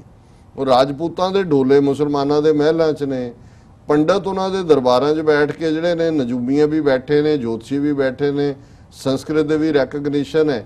ਔਰ ਜਿਹੜੀ ਬ੍ਰਾਹਮਣ ਦੀ ਡੋਮੀਨੈਂਸ ਹੈ ਸੁਸਾਇਟੀ ਦੇ ਵਿੱਚ, ਉਹ ਤਾਂ ਚੈਲੰਜ ਨਹੀਂ ਕੀਤੀ ਮੁਗਲਾਂ ਨੇ। ਔਰ ਸਿੱਖਾਂ ਨੂੰ ਇਸ ਲਈ ਬ੍ਰਾਹਮਣਵਾਦ ਨੇ ਖਤਰਾ ਸਮਝਿਆ ਕਿ ਸਿੱਖਾਂ ਨੇ ਸੰਗਤ ਤੇ ਪੰਗਤ ਦੇ ਨਾਲ ਗੁਰੂ ਨਾਨਕ ਸਾਹਿਬ ਦੀ ਵਿਚਾਰਧਾਰਾ ਨੇ ਚੈਲੰਜ ਕੀਤੀ। ਫਿਰ ਉਹ ਸਵਾਲ ਪੁੱਛਦੀ ਹੈ ਰੂਪਾ ਚ, ਤੁਹਾਨੂੰ ਲੱਗਦਾ ਹੈ ਕਿ ਹਿੰਦੂ ਧਰਮ ਸਹਿਨਸ਼ੀਲ ਧਰਮ ਹੈ? ਉਹ ਜਿਹਨੇ ਕਿਹਾ ਮੇਰੀ ਨਜ਼ਰ ਵਿੱਚ ਸਾਰੇ ਹੀ ਧਰਮ ਵੰਡਣ ਦਾ ਕੰਮ ਕਰਦੇ ਹਨ, ਵੀ ਧਰਮ ਜਿਹੜੇ ਨੇ ਉਹ ਯੂਨਾਈਟ ਨਹੀਂ ਕਰਦੇ। ਹਿੰਦੂ ਧਰਮ ਵੀ ਇਸ ਮਾਮਲੇ ਵਿੱਚ ਘੱਟ ਨਹੀਂ। ਬ੍ਰਾਹਮਣਵਾਦੀ ਅਤੇ ਸ਼੍ਰਮਣਵਾਦੀ, ਹੁਣ ਸ਼੍ਰਮਣਵਾਦ ਚ ਬੁੱਧ ਧਰਮ ਜੈਨ ਧਰਮ ਹੈ, ਧਰਮਾਂ ਵਿਚਾਲੇ ਪ੍ਰਾਚੀਨ ਕਾਲ ਤੋਂ ਲੈ ਕੇ ਮੱਧ ਕਾਲ ਤੱਕ ਲੰਬੀ ਦੁਸ਼ਮਣੀ ਰਹੀ। ਪ੍ਰਾਚੀਨ ਕਾਲ ਦੇ ਗ੍ਰੰਥਾਂ ਵਿੱਚ ਇਹਨਾਂ ਦੋਵਾਂ ਵਿਚਾਲੇ ਮੁਖਾਲਫਤ ਦੇ ਸਬੂਤ ਮਿਲਦੇ ਹਨ, ਜਿਵੇਂ ਕਿ ਪਤੰਜਲੀ ਜਿਹੜਾ ਕਿ ਜੀਸਸ ਤੋਂ ਵੀ 150 ਸਾਲ ਪਹਿਲਾਂ ਹੋਇਆ, ਯਾਨੀ 2150 ਸਾਲ ਪਹਿਲਾਂ ਦੀ ਅਸੀਂ ਗੱਲ ਕਰ ਰਹੇ ਹਾਂ, ਮੋਰ ਦੈਨ। ਆਪਣੇ ਗ੍ਰੰਥ ਮਹਾਪਾਸ਼ਾ ਵਿੱਚ ਲਿਖਿਆ ਹੈ ਕਿ ਬ੍ਰਾਹਮਣ ਅਤੇ ਸ਼੍ਰਮਣਵਾਦੀ ਸੱਪ ਤੇ ਨਿਓਲੇ ਵਾਂਗ ਹਮੇਸ਼ਾ ਹੀ ਇੱਕ ਦੂਜੇ ਦੇ ਦੁਸ਼ਮਣ ਰਹੇ। ਇਹ ਉਹ ਪਤੰਜਲੀ ਲਿਖ ਰਿਹਾ ਜਿਹਦਾ ਯੋਗਾ ਸਾਰੇ ਕਰਦੇ ਨੇ, ਤੇ ਉਹਨੇ ਰਾਮਦੇਵ ਨੇ ਪੁੱਠੇ ਲਟਕਾ ਇਹਨੇ ਸਾਰੇ ਜੀ। ਉਹ ਕਹਿੰਦਾ ਵੀ ਇਹ ਜਿਹੜਾ ਬੁੱਧ ਧਰਮ ਤੇ ਬ੍ਰਾਹਮਣ ਧਰਮ ਹੈ, ਇਹਨਾਂ ਦੀ ਲੜਾਈ ਜਿਹੜੀ ਹੈ ਸੱਪ ਤੇ ਨਿਓਲੇ ਵਾਲੀ ਹੈ। ਔਰ ਅਲਟੀਮੇਟਲੀ ਕਿਉਂਕਿ ਬ੍ਰਾਹਮਣਵਾਦ ਜਿਹੜਾ ਹੈ ਉਹ ਨਿਓਲਾ ਹੈ, ਤੇ ਭਾਵੇਂ ਉਹ ਬੁੱਧ ਦੇ ਥਾਟ ਨੂੰ ਸੱਪ ਸਮਝਦੇ ਨੇ, ਨਿਊਲਾ ਉਹਨੂੰ ਮਾਰ ਦਿੰਦਾ ਸੱਪ ਨੂੰ। ਔਰ ਇਵੇਂ ਇਹਨਾਂ ਨੇ ਬੁੱਧ ਧਰਮ ਦਾ ਖਾਤਮਾ ਕੀਤਾ। ਬ੍ਰਾਹਮਣਵਾਦ ਤੇ ਬੁੱਧ ਧਰਮ ਵਿਚਾਲੇ ਸਥਾਈ ਦੁਸ਼ਮਣੀ ਦੀ ਝਲਕ ਧਰਮਾਂ ਦੇ ਗ੍ਰੰਥਾਂ ਵਿੱਚ ਮਿਲਦੀ ਹੈ। ਇਸ ਤੋਂ ਇਲਾਵਾ ਕਈ ਪੁਰਾਤਤਵ ਸਬੂਤ ਵੀ ਇਸ ਦੁਸ਼ਮਣੀ ਵੱਲ ਇਸ਼ਾਰਾ ਕਰਦੇ ਹਨ ਤੇ ਸਾਨੂੰ ਦੱਸਦੇ ਹਨ ਕਿ ਕਿਸ ਤਰ੍ਹਾਂ ਬੁੱਧ ਧਰਮ ਦੀਆਂ ਇਮਾਰਤਾਂ ਨੂੰ ਢਾਇਆ ਗਿਆ ਤੇ ਉਹਨਾਂ ਤੇ ਕਬਜ਼ਾ ਕਰ ਲਿਆ ਗਿਆ। ਇਹ ਗੱਲ ਅਸੀਂ ਅਕਸਰ ਜਦੋਂ ਕਹਿੰਦੇ ਹਾਂ, ਹੁਣ ਇਹਨੂੰ ਹਿਸਟੋਰੀਅਨ ਝਾਗ ਕਹਿ ਰਿਹਾ ਕਿ ਬੁੱਧ ਧਰਮ ਦੀਆਂ ਇਮਾਰਤਾਂ, ਔਰ ਜਿਹੜੇ ਅੱਜ ਵੀ ਜਿਹਨਾਂ ਨੂੰ ਇਹ ਪ੍ਰਾਚੀਨ ਹਿੰਦੂ ਮੰਦਿਰ ਕਹਿੰਦੇ ਨੇ, ਉਹਨਾਂ ਦਾ ਡਿਜ਼ਾਈਨ, ਉਹਨਾਂ ਦਾ ਸਾਰਾ ਉਹ ਬੁੱਧ ਵਾਲਾ ਹੈ। ਉਹਦੇ 'ਚ ਉਹਨਾਂ ਨੇ ਉਹਦੀਆਂ ਮੂਰਤੀਆਂ ਬਾਹਰ ਸੁੱਟੀਆਂ ਔਰ ਉੱਥੇ ਜਾ ਕੇ ਸ਼ਿਵਲਿੰਗ ਰੱਖ ਦਿੱਤਾ ਔਰ ਉੱਥੇ ਪੂਜਾ ਕਰਨ ਲੱਗ ਗਏ ਜੀ ਇਹ ਸਾਡਾ ਮੰਦਿਰ ਹੈ। ਜਿਵੇਂ ਸਾਡਾ ਇਤਿਹਾਸਕ ਗੁਰਦੁਆਰਾ ਗਿਆਨ ਗੋਦੜੀ ਹਰਿਦੁਆਰ ਦੇ ਵਿੱਚ ਉੱਥੇ ਸਕਾਊਟ ਦਫ਼ਤਰ ਬਣਾ ਦਿੱਤਾ ਹੈ। ਹੁਣ ਉਹ ਡਾਂਗ ਮਾਰ ਹੋਏ ਸਿੱਕਮ ਦੇ ਵਿੱਚ ਔਰ ਦੂਸਰਾ ਉੱਥੇ ਕੀ ਚੱਲ ਰਿਹਾ ਹੈ, ਔਰ ਕਿਵੇਂ ਹੌਲੀ ਹੌਲੀ ਹੌਲੀ ਇਹ ਸਾਡੇ ਇਤਿਹਾਸ ਨੂੰ ਮਰੀਆਮੇਟ ਕਰ ਰਹੇ ਨੇ। ਇਵੇਂ ਹੀ ਬੁੱਧ ਧਰਮ ਦੇ ਨਾਲ ਕੀਤਾ। ਅਸਲੀਅਤ ਇਹ ਹੈ ਕਿ ਭਾਰਤ ਤੋਂ ਬੁੱਧ ਧਰਮ ਦੇ ਗਾਇਬ ਹੋਣ ਦਾ ਵੱਡਾ ਕਾਰਨ ਬ੍ਰਾਹਮਣਵਾਦੀਆਂ ਦਾ ਇਸ ਨੂੰ ਆਪਣਾ ਦੁਸ਼ਮਣ ਮੰਨਣਾ ਹੈ। Hindu historian mister D N. Jha ਕਹਿ ਰਹੇ ਸਾਫ਼ ਹੈ ਕਿ ਬ੍ਰਾਹਮਣ ਧਰਮ ਕਦੇ ਵੀ ਬੁੱਧ ਧਰਮ ਦੀ ਸੱਚਾਈ ਨੂੰ ਅਪਣਾ ਨਹੀਂ ਸੀ। ਉਹਦੀ ਟਰੂਥ ਸੀ, ਤੁਮਨੇ ਪੈਗਾਮੇ ਗੌਤਮ ਕੀ ਜ਼ਰਾ ਪਰਵਾਹ ਨਾ ਕੀ, ਕਦਰ ਜਾਨੀ ਨਾ ਆਪਣੇ ਗੌਹਰ ਯਕਦਾਨਾ ਕੀ। ਇੰਨਾ ਸਿਆਣਾ ਬੰਦਾ ਉਸ ਧਰਤੀ ਤੇ ਆਇਆ। ਔਰ ਉਹ ਜਿਹੜਾ ਇਕਬਾਲ ਹੀ ਕਹਿ ਰਿਹਾ ਕਿ ਵੀ ਕੀ ਕੀਤਾ ਫਿਰ ਇਹਨਾਂ ਨੇ, ਜਿਹੜਾ ਝਾ ਨੇ ਕਿਹਾ ਔਰ ਇਕਬਾਲ ਨੇ ਕਿਹਾ ਕਿ ਬ੍ਰਾਹਮਣ सरशार है अब तक मैं पंदार में शमाए गौतम जल रही है महफिले अग्यार में। कि ब्राह्मण बैठा है इत्थे हंकार दे विच हंकार दी शराब पी के अज भी दंदन आ रहे और गौतम दी आवाज़ महफिले अग्यार बाहर चली गई। थाईलैंड, बर्मा, चीन और वियतनाम और कोरिया और कंबोडिया, लाओस इस उत्थों दा खात्मा कर दिता। हुण सवाल ਜਿਹੜਾ ਪੁੱਛਿਆ ਬੀਬੀ ਨੇ ਰੂਪਾ ਚਾਹ ਨੇ, ਭਾਰਤ ਦਾ ਵਿਚਾਰ ਕਿਵੇਂ ਤੇ ਕਦੋਂ ਉਭਰਿਆ। ਹੁਣ ਇਹ ਜਿਹੜਾ ਪ੍ਰਾਚੀਨ ਭਾਰਤ, ਅਖੰਡ ਭਾਰਤ, ਇਹ ਉਹਦਾ ਵੀ ਉਹਨੇ ਪੂਰਾ ਪੋਲ ਖੋਲ ਦਿੱਤਾ ਹੈ। ਹਿੰਦੂਤਵਾ ਦੇ ਵਿੱਚ ਇਹ ਜਵਾਬ ਦੇ ਰਿਹਾ। ਹਿੰਦੂਤਵਾ ਦੇ ਵਿਚਾਰਕ ਲਗਾਤਾਰ ਇਹ ਪ੍ਰਚਾਰ ਕਰਦੇ ਰਹਿੰਦੇ ਹਨ ਕਿ ਭਾਰਤ ਅਨੰਤ ਕਾਲ ਤੋਂ ਹੈ। ਆਦ ਕਾਲ ਜਦੋਂ ਦੀ ਦੁਨੀਆ ਬਣੀ ਭਾਰਤ ਅਖੰਡ ਭੂਮੀ ਖੰਡ ਇਹ ਜਿਹੜਾ ਭਾਰਤ ਹੈ। ਪਰ ਭੂਗੋਲਿਕ ਭਾਰਤ ਦਾ ਜ਼ਿਕਰ ਤਾਂ ਵੈਦਿਕ ਗ੍ਰੰਥਾਂ ਵਿੱਚ ਵੀ ਨਹੀਂ ਮਿਲਦਾ। ਹੁਣ ਸਭ ਤੋਂ ਪੁਰਾਣੇ ਵੇਦ ਨੇ ਜੀ, ਰਿਗਵੇਦ 3500 ਸਾਲ ਪੁਰਾਣਾ ਹੈ। ਨਾ ਰਿਗਵੇਦ 'ਚ ਭਾਰਤ ਦਾ ਜ਼ਿਕਰ ਹੈ ਤੇ ਨਾ ਉਸ ਦੇ ਵਿੱਚ ਹਿੰਦੂ ਸ਼ਬਦ ਆਇਆ। ਇਹ ਵੀ ਸਭ ਜਿਹੜਾ ਲੇਟਰ ਹੈ। ਪਰ ਭੂਗੋਲਿਕ ਭਾਰਤ ਦਾ ਜ਼ਿਕਰ ਤਾਂ ਵੈਦਿਕ ਗ੍ਰੰਥਾਂ ਵਿੱਚ ਵੀ ਨਹੀਂ ਮਿਲਦਾ, ਜਿਹੜੇ ਭਾਰਤ ਦੇ ਸਭ ਤੋਂ ਪੁਰਾਣੇ ਸਾਹਿਤਕ ਕੋਸ਼ ਹਨ। ਹਾਲਾਂਕਿ ਵੇਦਾਂ ਵਿੱਚ ਕਈ ਥਾਂ ਭਾਰਤ ਕਬੀਲੇ ਦਾ ਜ਼ਿਕਰ ਮਿਲਦਾ ਹੈ। ਕਬੀਲਾ ਜਿਹੜਾ ਘੁੰਮ ਆ ਰਿਹਾ, ਜਿਵੇਂ ਉਹਦਾ ਕੋਈ ਵੀ ਨਾਂ ਜਿਹੜਾ ਵੀ ਉਹਦਾ ਮੁਖੀ ਹੈ। ਜੀ, ਭਾਰਤ ਵਰਸ਼ ਦਾ ਪਹਿਲਾ ਪ੍ਰਮਾਣ ਸਾਨੂੰ ਪਹਿਲੀ ਸਦੀ ਵਿੱਚ ਰਾਜਾ ਖਾਰਵੇਲਾ ਦੇ ਦੌਰ ਦੇ ਇੱਕ ਸ਼ਿਲਾਲੇਖ ਵਿੱਚ ਮਿਲਦਾ ਹੈ। ਅਸੀਂ ਕਹਿ ਸਕਦੇ ਹਾਂ ਕਿ ਇਸ ਭਾਰਤ ਵਰਸ਼ ਦਾ ਮਤਲਬ ਅੱਜ ਦਾ ਉੱਤਰੀ ਭਾਰਤ ਰਿਹਾ ਹੋਵੇਗਾ। ਹਾਲਾਂਕਿ ਇਸ ਵਿੱਚ ਮਗਧ ਦੀ ਰਾਜਧਾਨੀ ਪਾਟਲੀਪੁੱਤਰ ਜਾਂ ਅੱਜ ਦਾ ਪਟਨਾ ਸ਼ਾਮਲ ਨਹੀਂ ਸੀ। ਹੁਣ ਜਿਹੜਾ 2000 ਸਾਲ ਪਹਿਲਾਂ ਸ਼ਿਲਾਲੇਖ ਹੈ ਉਹਦੇ 'ਚ ਵੀ ਭਾਰਤ ਯੂਪੀ ਹੈ। ਈਵਨ ਪਾਟਲੀਪੁੱਤਰ ਗੰਗਾ ਦੇ ਕੰਢੇ ਪਟਨਾ ਹੈ, ਦੱਖਣੀ ਭਾਰਤ ਤਾਂ ਹੈ ਹੀ ਨਹੀਂ ਹੈ। ਮਹਾਭਾਰਤ ਵਿੱਚ ਜਿਸ ਭਾਰਤ ਦਾ ਜ਼ਿਕਰ ਹੈ ਉਹ ਕਾਫੀ ਵੱਡੇ ਇਲਾਕੇ 'ਚ ਫੈਲਿਆ ਹੋਇਆ ਸੀ, ਪਰ ਇਸ ਵਿੱਚ ਵੀ ਦੱਖਣੀ ਭਾਰਤ ਦਾ ਜ਼ਿਕਰ ਨਹੀਂ ਮਿਲਦਾ। ਸੋ ਜਿਹੜਾ ਸਾਊਥ ਇੰਡੀਆ ਹੈ ਇਹ ਤਾਂ ਕਦੇ ਵੀ ਈਵਨ ਜਿਹੜਾ ਮਹਾਭਾਰਤ ਹੀਰਾ ਹੈ ਉਹਦੇ 'ਚ ਵੀ ਹਿੱਸਾ ਨਹੀਂ ਸੀ। ਪੁਰਾਣਾ ਵਿੱਚ ਭਾਰਤ ਦਾ ਵਰਸ਼ ਦਾ ਜ਼ਿਕਰ ਕਈ ਵਾਰ ਹੋਇਆ ਹੈ, ਪਰ ਹਰ ਵਾਰ ਇਸ ਦਾ ਦਾਇਰਾ ਵੱਖ-ਵੱਖ ਦੱਸਿਆ ਗਿਆ ਹੈ ਔਰ ਕਈ ਥਾਂ ਇਸ ਨੂੰ ਚਤੁਰਭੁਜ ਦਾ ਆਕਾਰ ਦੱਸਿਆ ਗਿਆ ਹੈ। ਪਰ ਧਿਆਨ ਦੇਣ ਵਾਲੀ ਗੱਲ ਇਹ ਹੈ ਕਿ ਪ੍ਰਾਚੀਨ ਕਾਲ ਦੇ ਕਿਸੇ ਵੀ ਭਾਰਤੀ ਗ੍ਰੰਥ ਵਿੱਚ ਭਾਰਤ ਨੂੰ ਭਾਰਤ ਮਾਤਾ ਨਹੀਂ ਕਿਹਾ ਗਿਆ। ਇਹ ਹੁਣ ਹਿਸਟੋਰੀਅਨ ਝਾਅ ਕਹਿ ਰਿਹਾ। ਫਿਰ ਉਹ ਹੁਣੇ ਹੁੰਦਾ ਹੈ ਕਿ ਵੀ ਇਹ ਭਾਰਤ ਮਾਤਾ ਬਣ ਕਿਵੇਂ ਗਈ। ਉਹ ਜੋ ਕਹਿੰਦਾ ਹੈ ਭਾਰਤ ਦੇ ਇਸਤਰੀ ਰੂਪ ਯਾਨੀ ਭਾਰਤ ਮਾਤਾ ਦਾ ਪਹਿਲਾ ਜ਼ਿਕਰ ਸਾਨੂੰ ਬੰਗਾਲੀ ਲੇਖਕ ਦਵਜਿੰਦਰ ਲਾਲ ਰਾਏ ਜਿਹੜਾ ਕਿ 1863 ਤੋਂ 1913 ਚ ਹੋਇਆ ਉਹਦੀ ਇੱਕ ਕਵਿਤਾ ਵਿੱਚ ਮਿਲਦਾ ਹੈ। ਫਿਰ ਅਸੀਂ ਬੰਕਮ ਚੰਦਰ ਚੈਟਰਜੀ ਦੇ ਆਨੰਦ ਮੱਠ ਵਿੱਚ ਭਾਰਤ ਮਾਂ ਦਾ ਜ਼ਿਕਰ ਦੇਖ। ਇਹ ਵੀ ਜਿਹੜਾ ਆਨੰਦ ਮੱਠ ਹੈ ਉਸੇ 19ਵੀਂ ਸਦੀ ਦਾ ਦੂਸਰਾ ਹਿੱਸਾ। ਉਸ ਤੋਂ ਪਹਿਲਾਂ ਕਦੇ ਮਾਤਾ ਨਹੀਂ ਹੈ ਭਾਰਤ। ਇਸ ਵਿੱਚ ਭਾਰਤ ਮਾਂ ਨੂੰ ਹਿੰਦੂ ਵੈਸ਼ਨਵ ਸਾਧੀ ਦੇ ਤੌਰ ਤੇ ਪੇਸ਼ ਕੀਤਾ ਗਿਆ।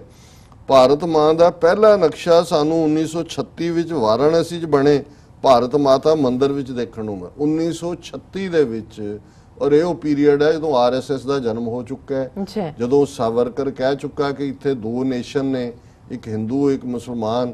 ਔਰ ਇਸ ਸਾਰੇ 1936 ਚ ਮੰਦਿਰ ਭਾਰਤ ਮਾਤਾ ਦਾ ਬਣਾ ਕੇ, ਸੋ ਕੋਈ ਭਾਰਤ ਮਾਤਾ ਨਾ ਕਦੇ ਸੀ ਨਾ ਹੈ, ਇਹ ਇਹਨਾਂ ਨੇ ਖੜੀ ਕੀਤੀ ਤੇ ਇਹਨਾਂ ਨੇ ਨਾਲ ਲੈ ਜਾਣੀ ਹੈ ਮਾਤਾ। ਜੋ ਹਾਲ ਹੋਇਆ ਹੋਇਆ ਉਹ ਇਹਨਾਂ ਦੇ ਨਾਲ ਹੀ ਇਹ ਮਾਤਾ ਦੇ ਜਾਣ ਦਾ ਬਣਦਾ।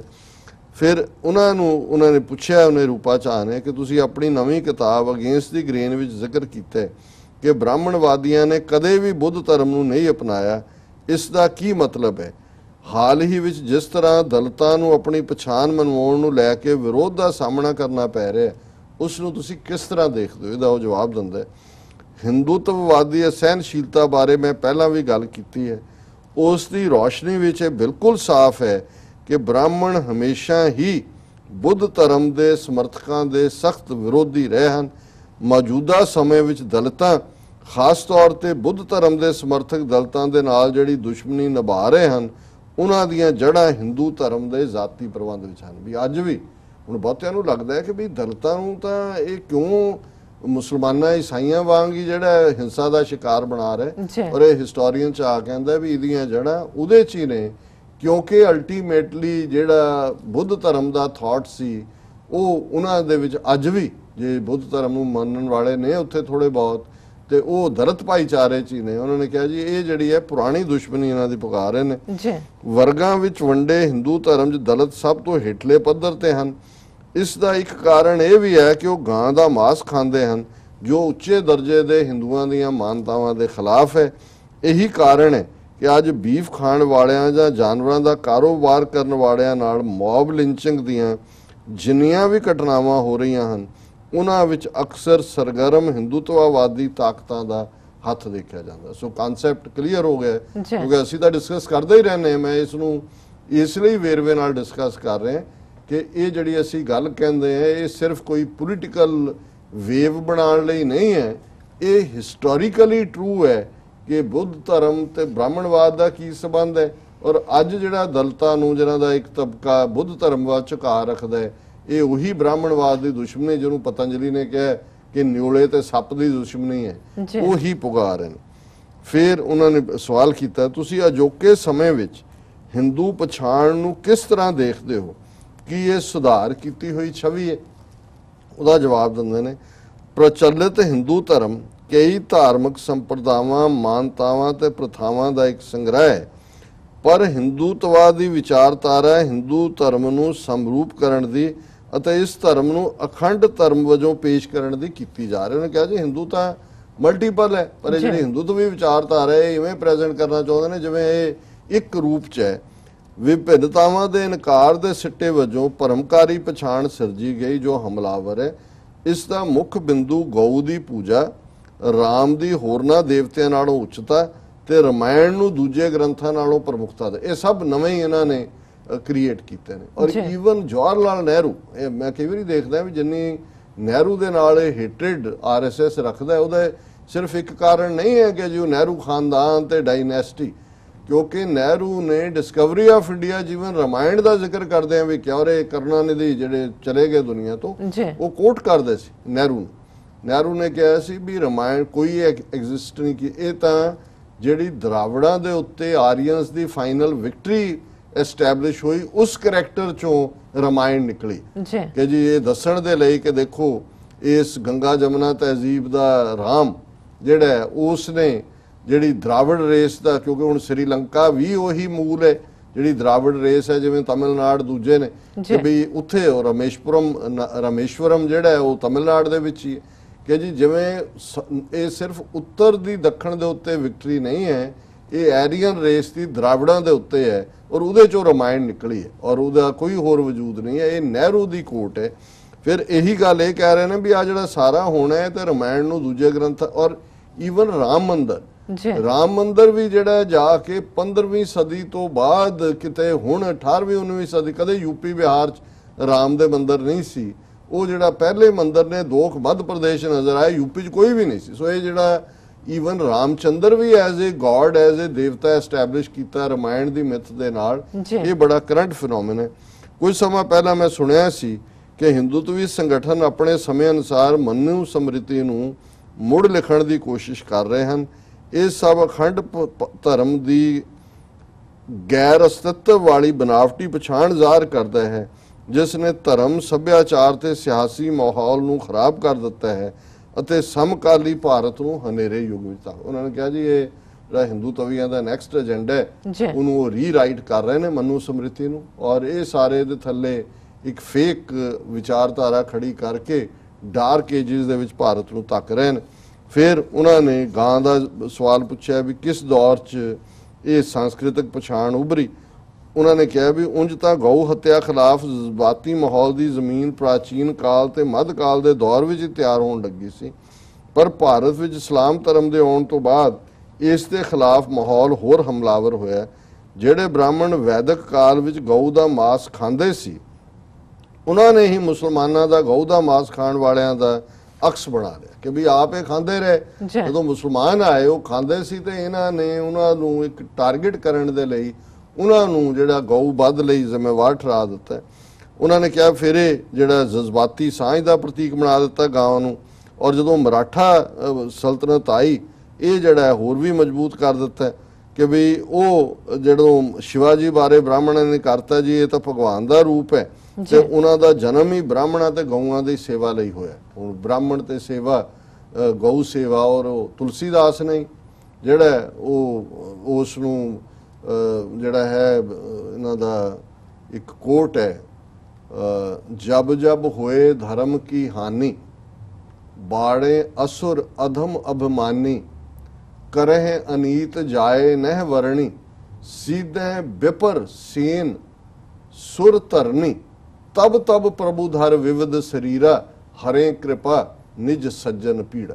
ਕਿ ਜਦੋਂ ਵਕਤ, ਇਹ ਉਹਨਾਂ ਦੇ ਅਵਤਾਰਵਾਦ ਦਾ ਕਾਨਸੈਪਟ ਹੈ ਕਿ ਜਦੋਂ ਬਿਪਰ ਔਰ ਗਾਂ ਇਹ ਖਤਰੇ 'ਚ ਹੁੰਦੀਆਂ ਨੇ ਫਿਰ ਰੱਬ ਨੂੰ ਬਹੁਤ ਫਿਕਰ ਪੈ ਜਾਂਦਾ ਹੈ, ਫਿਰ ਰੱਬ ਜਿਹੜਾ ਉਹ ਅਵਤਾਰ ਧਾਰ ਕੇ ਆ ਜਾਂਦਾ। ਸੋ ਇਹ ਹੀ ਡਾਕਟਰ ਝਾ ਕਹਿ ਰਹੇ ਨੇ ਕਿ ਇਹ ਜਿਹੜਾ ਸਾਰਾ ਨੈਰੇਟਿਵ ਹੈ ਜਜ਼ਬਾਤੀ, ਔਰ ਇਹਨੂੰ ਉਹਨਾਂ ਨੇ ਇਸ ਦੇ ਲਈ ਵਰਤਿਆ। ਔਰ ਜਦੋਂ ਸ਼ਿਵਾਜੀ ਦਾ ਰਾਜ ਮਰਾਠਿਆਂ ਦਾ, ਉਹਨਾਂ ਨੇ ਕਿਹਾ ਜੀ ਗਊ ਦੀ ਸੇਵਾ ਔਰ ਜਿਹੜਾ ਬ੍ਰਾਹਮਣ ਦੀ ਸੇਵਾ, ਇਹਦੇ ਲਈ ਹੀ ਇਹ ਰੱਬ ਦਾ ਅਵਤਾਰ ਹੈ। ਫਿਰ ਉਹਨਾਂ ਨੇ ਕਿਹਾ ਜੀ ਕੁੱਕਿਆਂ ਦੇ ਅੰਦੋਲਨ ਨੂੰ ਵੀ ਗਊ ਦੀ ਰੱਖਿਆ ਦੇ ਲਈ ਵਰਤਿਆ, ਔਰ ਫਿਰ ਉਹਨਾਂ ਨੇ ਕਿਹਾ ਕਿ ਗਊ ਰੱਖਿਆ ਲਈ ਚਲਾਏ ਅੰਦੋਲਨਾਂ 'ਚ ਤੇਜ਼ੀ ਆਉਣ ਦੇ ਨਾਲ ਗਾਂ ਜਿਹੜੀ ਹੈ ਗਊ ਮਾਤਾ ਬਣ ਗਈ। ਇਹ ਠੀਕ ਉਸੇ ਤਰ੍ਹਾਂ ਹੋ ਰਿਹਾ ਸੀ ਜਦੋਂ ਭਾਰਤ ਨੂੰ ਭਾਰਤ ਮਾਤਾ ਬਣਾਇਆ ਜਾ ਰਿਹਾ, ਉਹ ਭਾਰਤ ਨੂੰ ਭਾਰਤ ਮਾਤਾ ਬਣਾਤਾ, ਗਾਂ ਨੂੰ ਗਊ ਮਾਤਾ ਬਣਾਤਾ। ਫਿਰ ਉਹਨਾਂ ਨੇ ਜਿਹੜਾ ਅਖੀਰ 'ਚ ਉਹਨਾਂ ਨੇ ਰਾਮ ਬਾਰੇ ਪੁੱਛਿਆ ਕਿ ਵੀ ਇਹ ਰਾਮ ਇੱਕ ਸਿਆਸੀ ਦੇਵਤਾ ਹੈ। ਸਾਲ 2019 ਦੀਆਂ ਚੋਣਾਂ ਤੋਂ ਪਹਿਲਾਂ ਅਯੁੱਧਿਆ ਤੇ ਸਿਆਸਤ ਭਖ ਰਹੀ ਹੈ। ਤੁਸੀਂ ਲਿਖਿਆ ਕਿ ਉੱਤਰੀ ਭਾਰਤ ਵਿੱਚ ਉੱਥੇ 17ਵੀਂ ਸਦੀ ਦੇ ਅਖੀਰ ਤੇ 18ਵੀਂ ਸਦੀ ਦੇ ਸ਼ੁਰੂ ਤੱਕ ਕੋਈ ਰਾਮ ਨੂੰ ਸਮਰਪਿਤ ਮੰਦਰ ਹੀ ਨਹੀਂ ਸੀ। 17ਵੀਂ 18ਵੀਂ ਸਦੀ ਤੱਕ ਕੋਈ ਮੰਦਰ ਨਹੀਂ। ਬੇਸ਼ੱਕ ਹਿੰਦੂਤਵ ਵਾਲੇ ਕੁਝ ਵੀ ਕਹਿ ਸਕਦੇ ਨੇ, ਜਵਾਬ ਦੇ ਰਿਹਾ ਉੱਤਰੀ ਭਾਰਤ ਵਿੱਚ 17ਵੀਂ 18ਵੀਂ ਸਦੀ ਤੱਕ ਕੋਈ ਰਾਮ ਮੰਦਰ ਦਾ ਸਬੂਤ ਨਹੀਂ। ਸਿਰਫ ਮੱਧ ਪ੍ਰਦੇਸ਼ ਨੂੰ ਛੱਡ ਕੇ ਜਿੱਥੇ 2-3 ਰਾਮ ਮੰਦਰ ਮਿਲੇ ਹਨ। ਬਲਕਿ ਅਯੁੱਧਿਆ ਤਾਂ ਜੈਨ ਮਤ ਅਤੇ ਬੁੱਧ ਮਤ ਵਰਗੇ ਧਰਮਾਂ ਲਈ ਪ੍ਰਸਿੱਧ ਸੀ। ਜਦੋਂ ਉੱਥੇ ਮੀਰ ਬਾਕੀ ਨੇ 1528 'ਚ ਮਸਜਿਦ ਬਣਾਈ, ਉੱਥੇ ਕੋਈ ਰਾਮ ਮੰਦਰ ਨਹੀਂ। ਸੋ ਸਾਰਾ ਬਾਬਰੀ ਮਸਜਿਦ ਜੀ ਰਾਮ ਮੰਦਰ ਸੀ। ਉਹ ਕਹਿੰਦਾ ਵੀ ਉੱਥੇ ਤਾਂ ਉਹ ਹੈੱਡਕੁਆਰਟਰ ਉੱਥੇ ਬੁੱਧ ਧਰਮ ਜੈਨ ਧਰਮ ਦਾ ਸੀ। ਅਯੁੱਧਿਆ ਨਾਲ ਉਹ ਰਾਮ ਦਾ ਕੋਈ ਮੰਦਰ 18ਵੀਂ ਸਦੀ ਤਾਂ ਹੈ ਹੀ ਨਹੀਂ ਸੀ, ਹੋਣਾ ਕਿੱਥੇ ਸੀ। ਔਰ ਅਖੀਰ 'ਚ ਉਹਨਾਂ ਨੇ ਕਿਹਾ ਕਿ ਵੀ ਤੁਹਾਡੇ ਮੁਤਾਬਕ ਭਾਰਤ ਨੂੰ ਹਰੇਕ ਵਰਗ ਤੇ ਧਰਮ ਦੇ ਲੋਕਾਂ ਲਈ ਰਹਿਣ ਵਾਲੀ ਬਿਹਤਰ ਥਾਂ ਬਣਾਉਣ ਲਈ ਇਤਿਹਾਸ ਕੀ ਭੂਮਿਕਾ ਨਿਭਾ ਸਕਦਾ ਹੈ। ਉਹਨਾਂ ਨੇ ਕਿਹਾ ਜੀ ਇਤਿਹਾਸ ਨਾਲ ਲੋਕਾਂ ਨੂੰ ਜੁੜਨਾ ਚਾਹੀਦਾ ਹੈ। ਇਹ ਆਮ ਲੋਕਾਂ ਦੇ ਲਈ ਸਿਰਫ ਅੰਗਰੇਜ਼ੀ ਉਹ ਨਹੀਂ ਪੜ੍ਹ ਸਕਦੇ, ਖੇਤਰੀ ਭਾਸ਼ਾਵਾਂ 'ਚ ਵੀ ਹੋਣਾ ਚਾਹੀਦਾ ਹੈ ਤਾਂ ਕਿ ਉਹ ਆਪਣੇ ਅਤੀਤ ਨੂੰ ਵਧੇਰੇ ਤਰਕਸ਼ੀਲ ਨਜ਼ਰੀਏ ਨਾਲ ਦੇਖ ਸਕਣ। ਔਰ ਮੈਂ ਸਮਝਦਾ ਵੀ ਇਹ ਡਾਕਟਰ ਝਾਅ ਨੇ, ਇਹ ਵੀ ਇੱਕ ਬਹਾਦਰ ਕਲਮਾ ਹੁੰਦੀ ਹੈ। ਬੇਸ਼ੱਕ ਉਹਨਾਂ ਦਾ ਆਪਣਾ ਪਿਛੋਕੜ ਹਿੰਦੂ ਧਰਮ ਦੇ ਨਾਲ ਹੈ ਜਾਂ ਉਸ ਖਿੱਤੇ ਨਾਲ ਹੈ, ਪਰ ਉਹਨਾਂ ਨੇ ਬੜੀ ਇਮਾਨਦਾਰੀ ਨਾਲ ਭਾਰਤ ਮਾਤਾ, ਗਊ ਮਾਤਾ, ਰਾਮ ਦੇਵਤਾ ਔਰ ਇਹ ਸਾਰਾ ਜਿਹੜਾ ਮਿਥ ਇਹਨਾਂ ਨੇ ਕ੍ਰੀਏਟ ਕੀਤਾ ਇੱਕ ਹਿਸਟੋਰੀਕਲ ਸਬੂਤਾਂ ਦੇ ਨਾਲ ਇਸ ਸਭ ਨੂੰ ਉਤਾਰਤਾ। ਵੈਰੀ ਗੁੱਡ ਜੀ ਡਾਕਟਰ ਸਾਹਿਬ। ਇੱਥੇ ਲੈਣੇ ਬ੍ਰੇਕ ਤੋਂ ਪਹਿਲਾਂ ਅਸੀਂ ਦਰਸ਼ਕਾਂ ਤੇ ਸਰੋਤਿਆਂ ਨੂੰ ਅਪੀਲ ਤੇ ਬੇਨਤੀ ਕਰਦੇ ਹਾਂ ਵੀਅਰਸ, ਜਿਸ ਤਰ੍ਹਾਂ ਕਿ ਤੁਸੀਂ ਜਾਣਦੇ ਹੋ ਕਿ ਟੀਵੀ 84 ਇੱਕ ਪੰਥਕ ਚੈਨਲ ਹੈ। ਟੀਵੀ 84 ਸਿੱਖਾਂ, ਕਸ਼ਮੀਰੀਆਂ ਦੇ, ਭਾਰਤੀਆਂ, ਨੌਰਥ ਈਸਟ ਸਟੇਟਾਂ ਦੇ ਲੋਕਾਂ ਦੇ ਸਵੈ ਨਿਰਣੇ ਦੇ ਹੱਕਾਂ ਦਾ ਹਾਮੀ ਹੈ। ਅਸੀਂ ਚਾਹਾਂਗੇ ਕਿ ਤੁਸੀਂ ਟੀਵੀ 84 ਦੀ ਵੱਧ ਤੋਂ ਵੱਧ ਮਾਈਕ ਸਹਾਇਤਾ ਕਰੋ। ਤੁਸੀਂ ਆਪਣੀ ਮਾਈਕ ਸਹਾਇਤਾ ਸਾਡੀ ਵੈਬਸਾਈਟ tv84.tv ਤੇ ਜਾ ਕੇ ਪੇਪਲ ਦੀ ਵਰਤੋਂ ਕਰਕੇ ਵਨ ਟਾਈਮ ਡੋਨੇਟ ਕਰ ਸਕਦੇ ਹੋ, ਮੰਥਲੀ ਡੋਨੇਟ ਵੀ ਕਰ ਸਕਦੇ ਹੋ। ਤੁਸੀਂ ਟੀਵੀ 84 ਦੇ ਨਾਮ ਤੇ ਚੈੱਕ ਬਣਾ ਕੇ ਸਾਨੂੰ ਮੇਲ ਵੀ ਕਰ ਸਕਦੇ ਹੋ ਸਾਡੇ ਇਸ ਪਤੇ ਤੇ 36-01 37th Avenue, ਲੌਂਗ ਆਈਲੈਂਡ ਸਿਟੀ, ਨਿਊਯਾਰਕ 11101 USA, ਜਾਂ ਫਿਰ ਤੁਸੀਂ ਸਾਨੂੰ ਫੋਨ ਰਾਹੀਂ ਵੀ ਸੰਪਰਕ ਕਰ ਸਕਦੇ ਹੋ 5164060694। ਵਿਊਅਰਸ, ਵਿਚਾਰਾਂ ਦਾ ਸਿਲਸਿਲਾ ਇਸ ਤਰ੍ਹਾਂ ਚੱਲਦਾ ਰਹੇਗਾ। ਮਿਲਦੇ ਹਾਂ ਆਫਟਰ ਦਿਸ ਸ਼ਾਰਟ ਬ੍ਰੇਕ।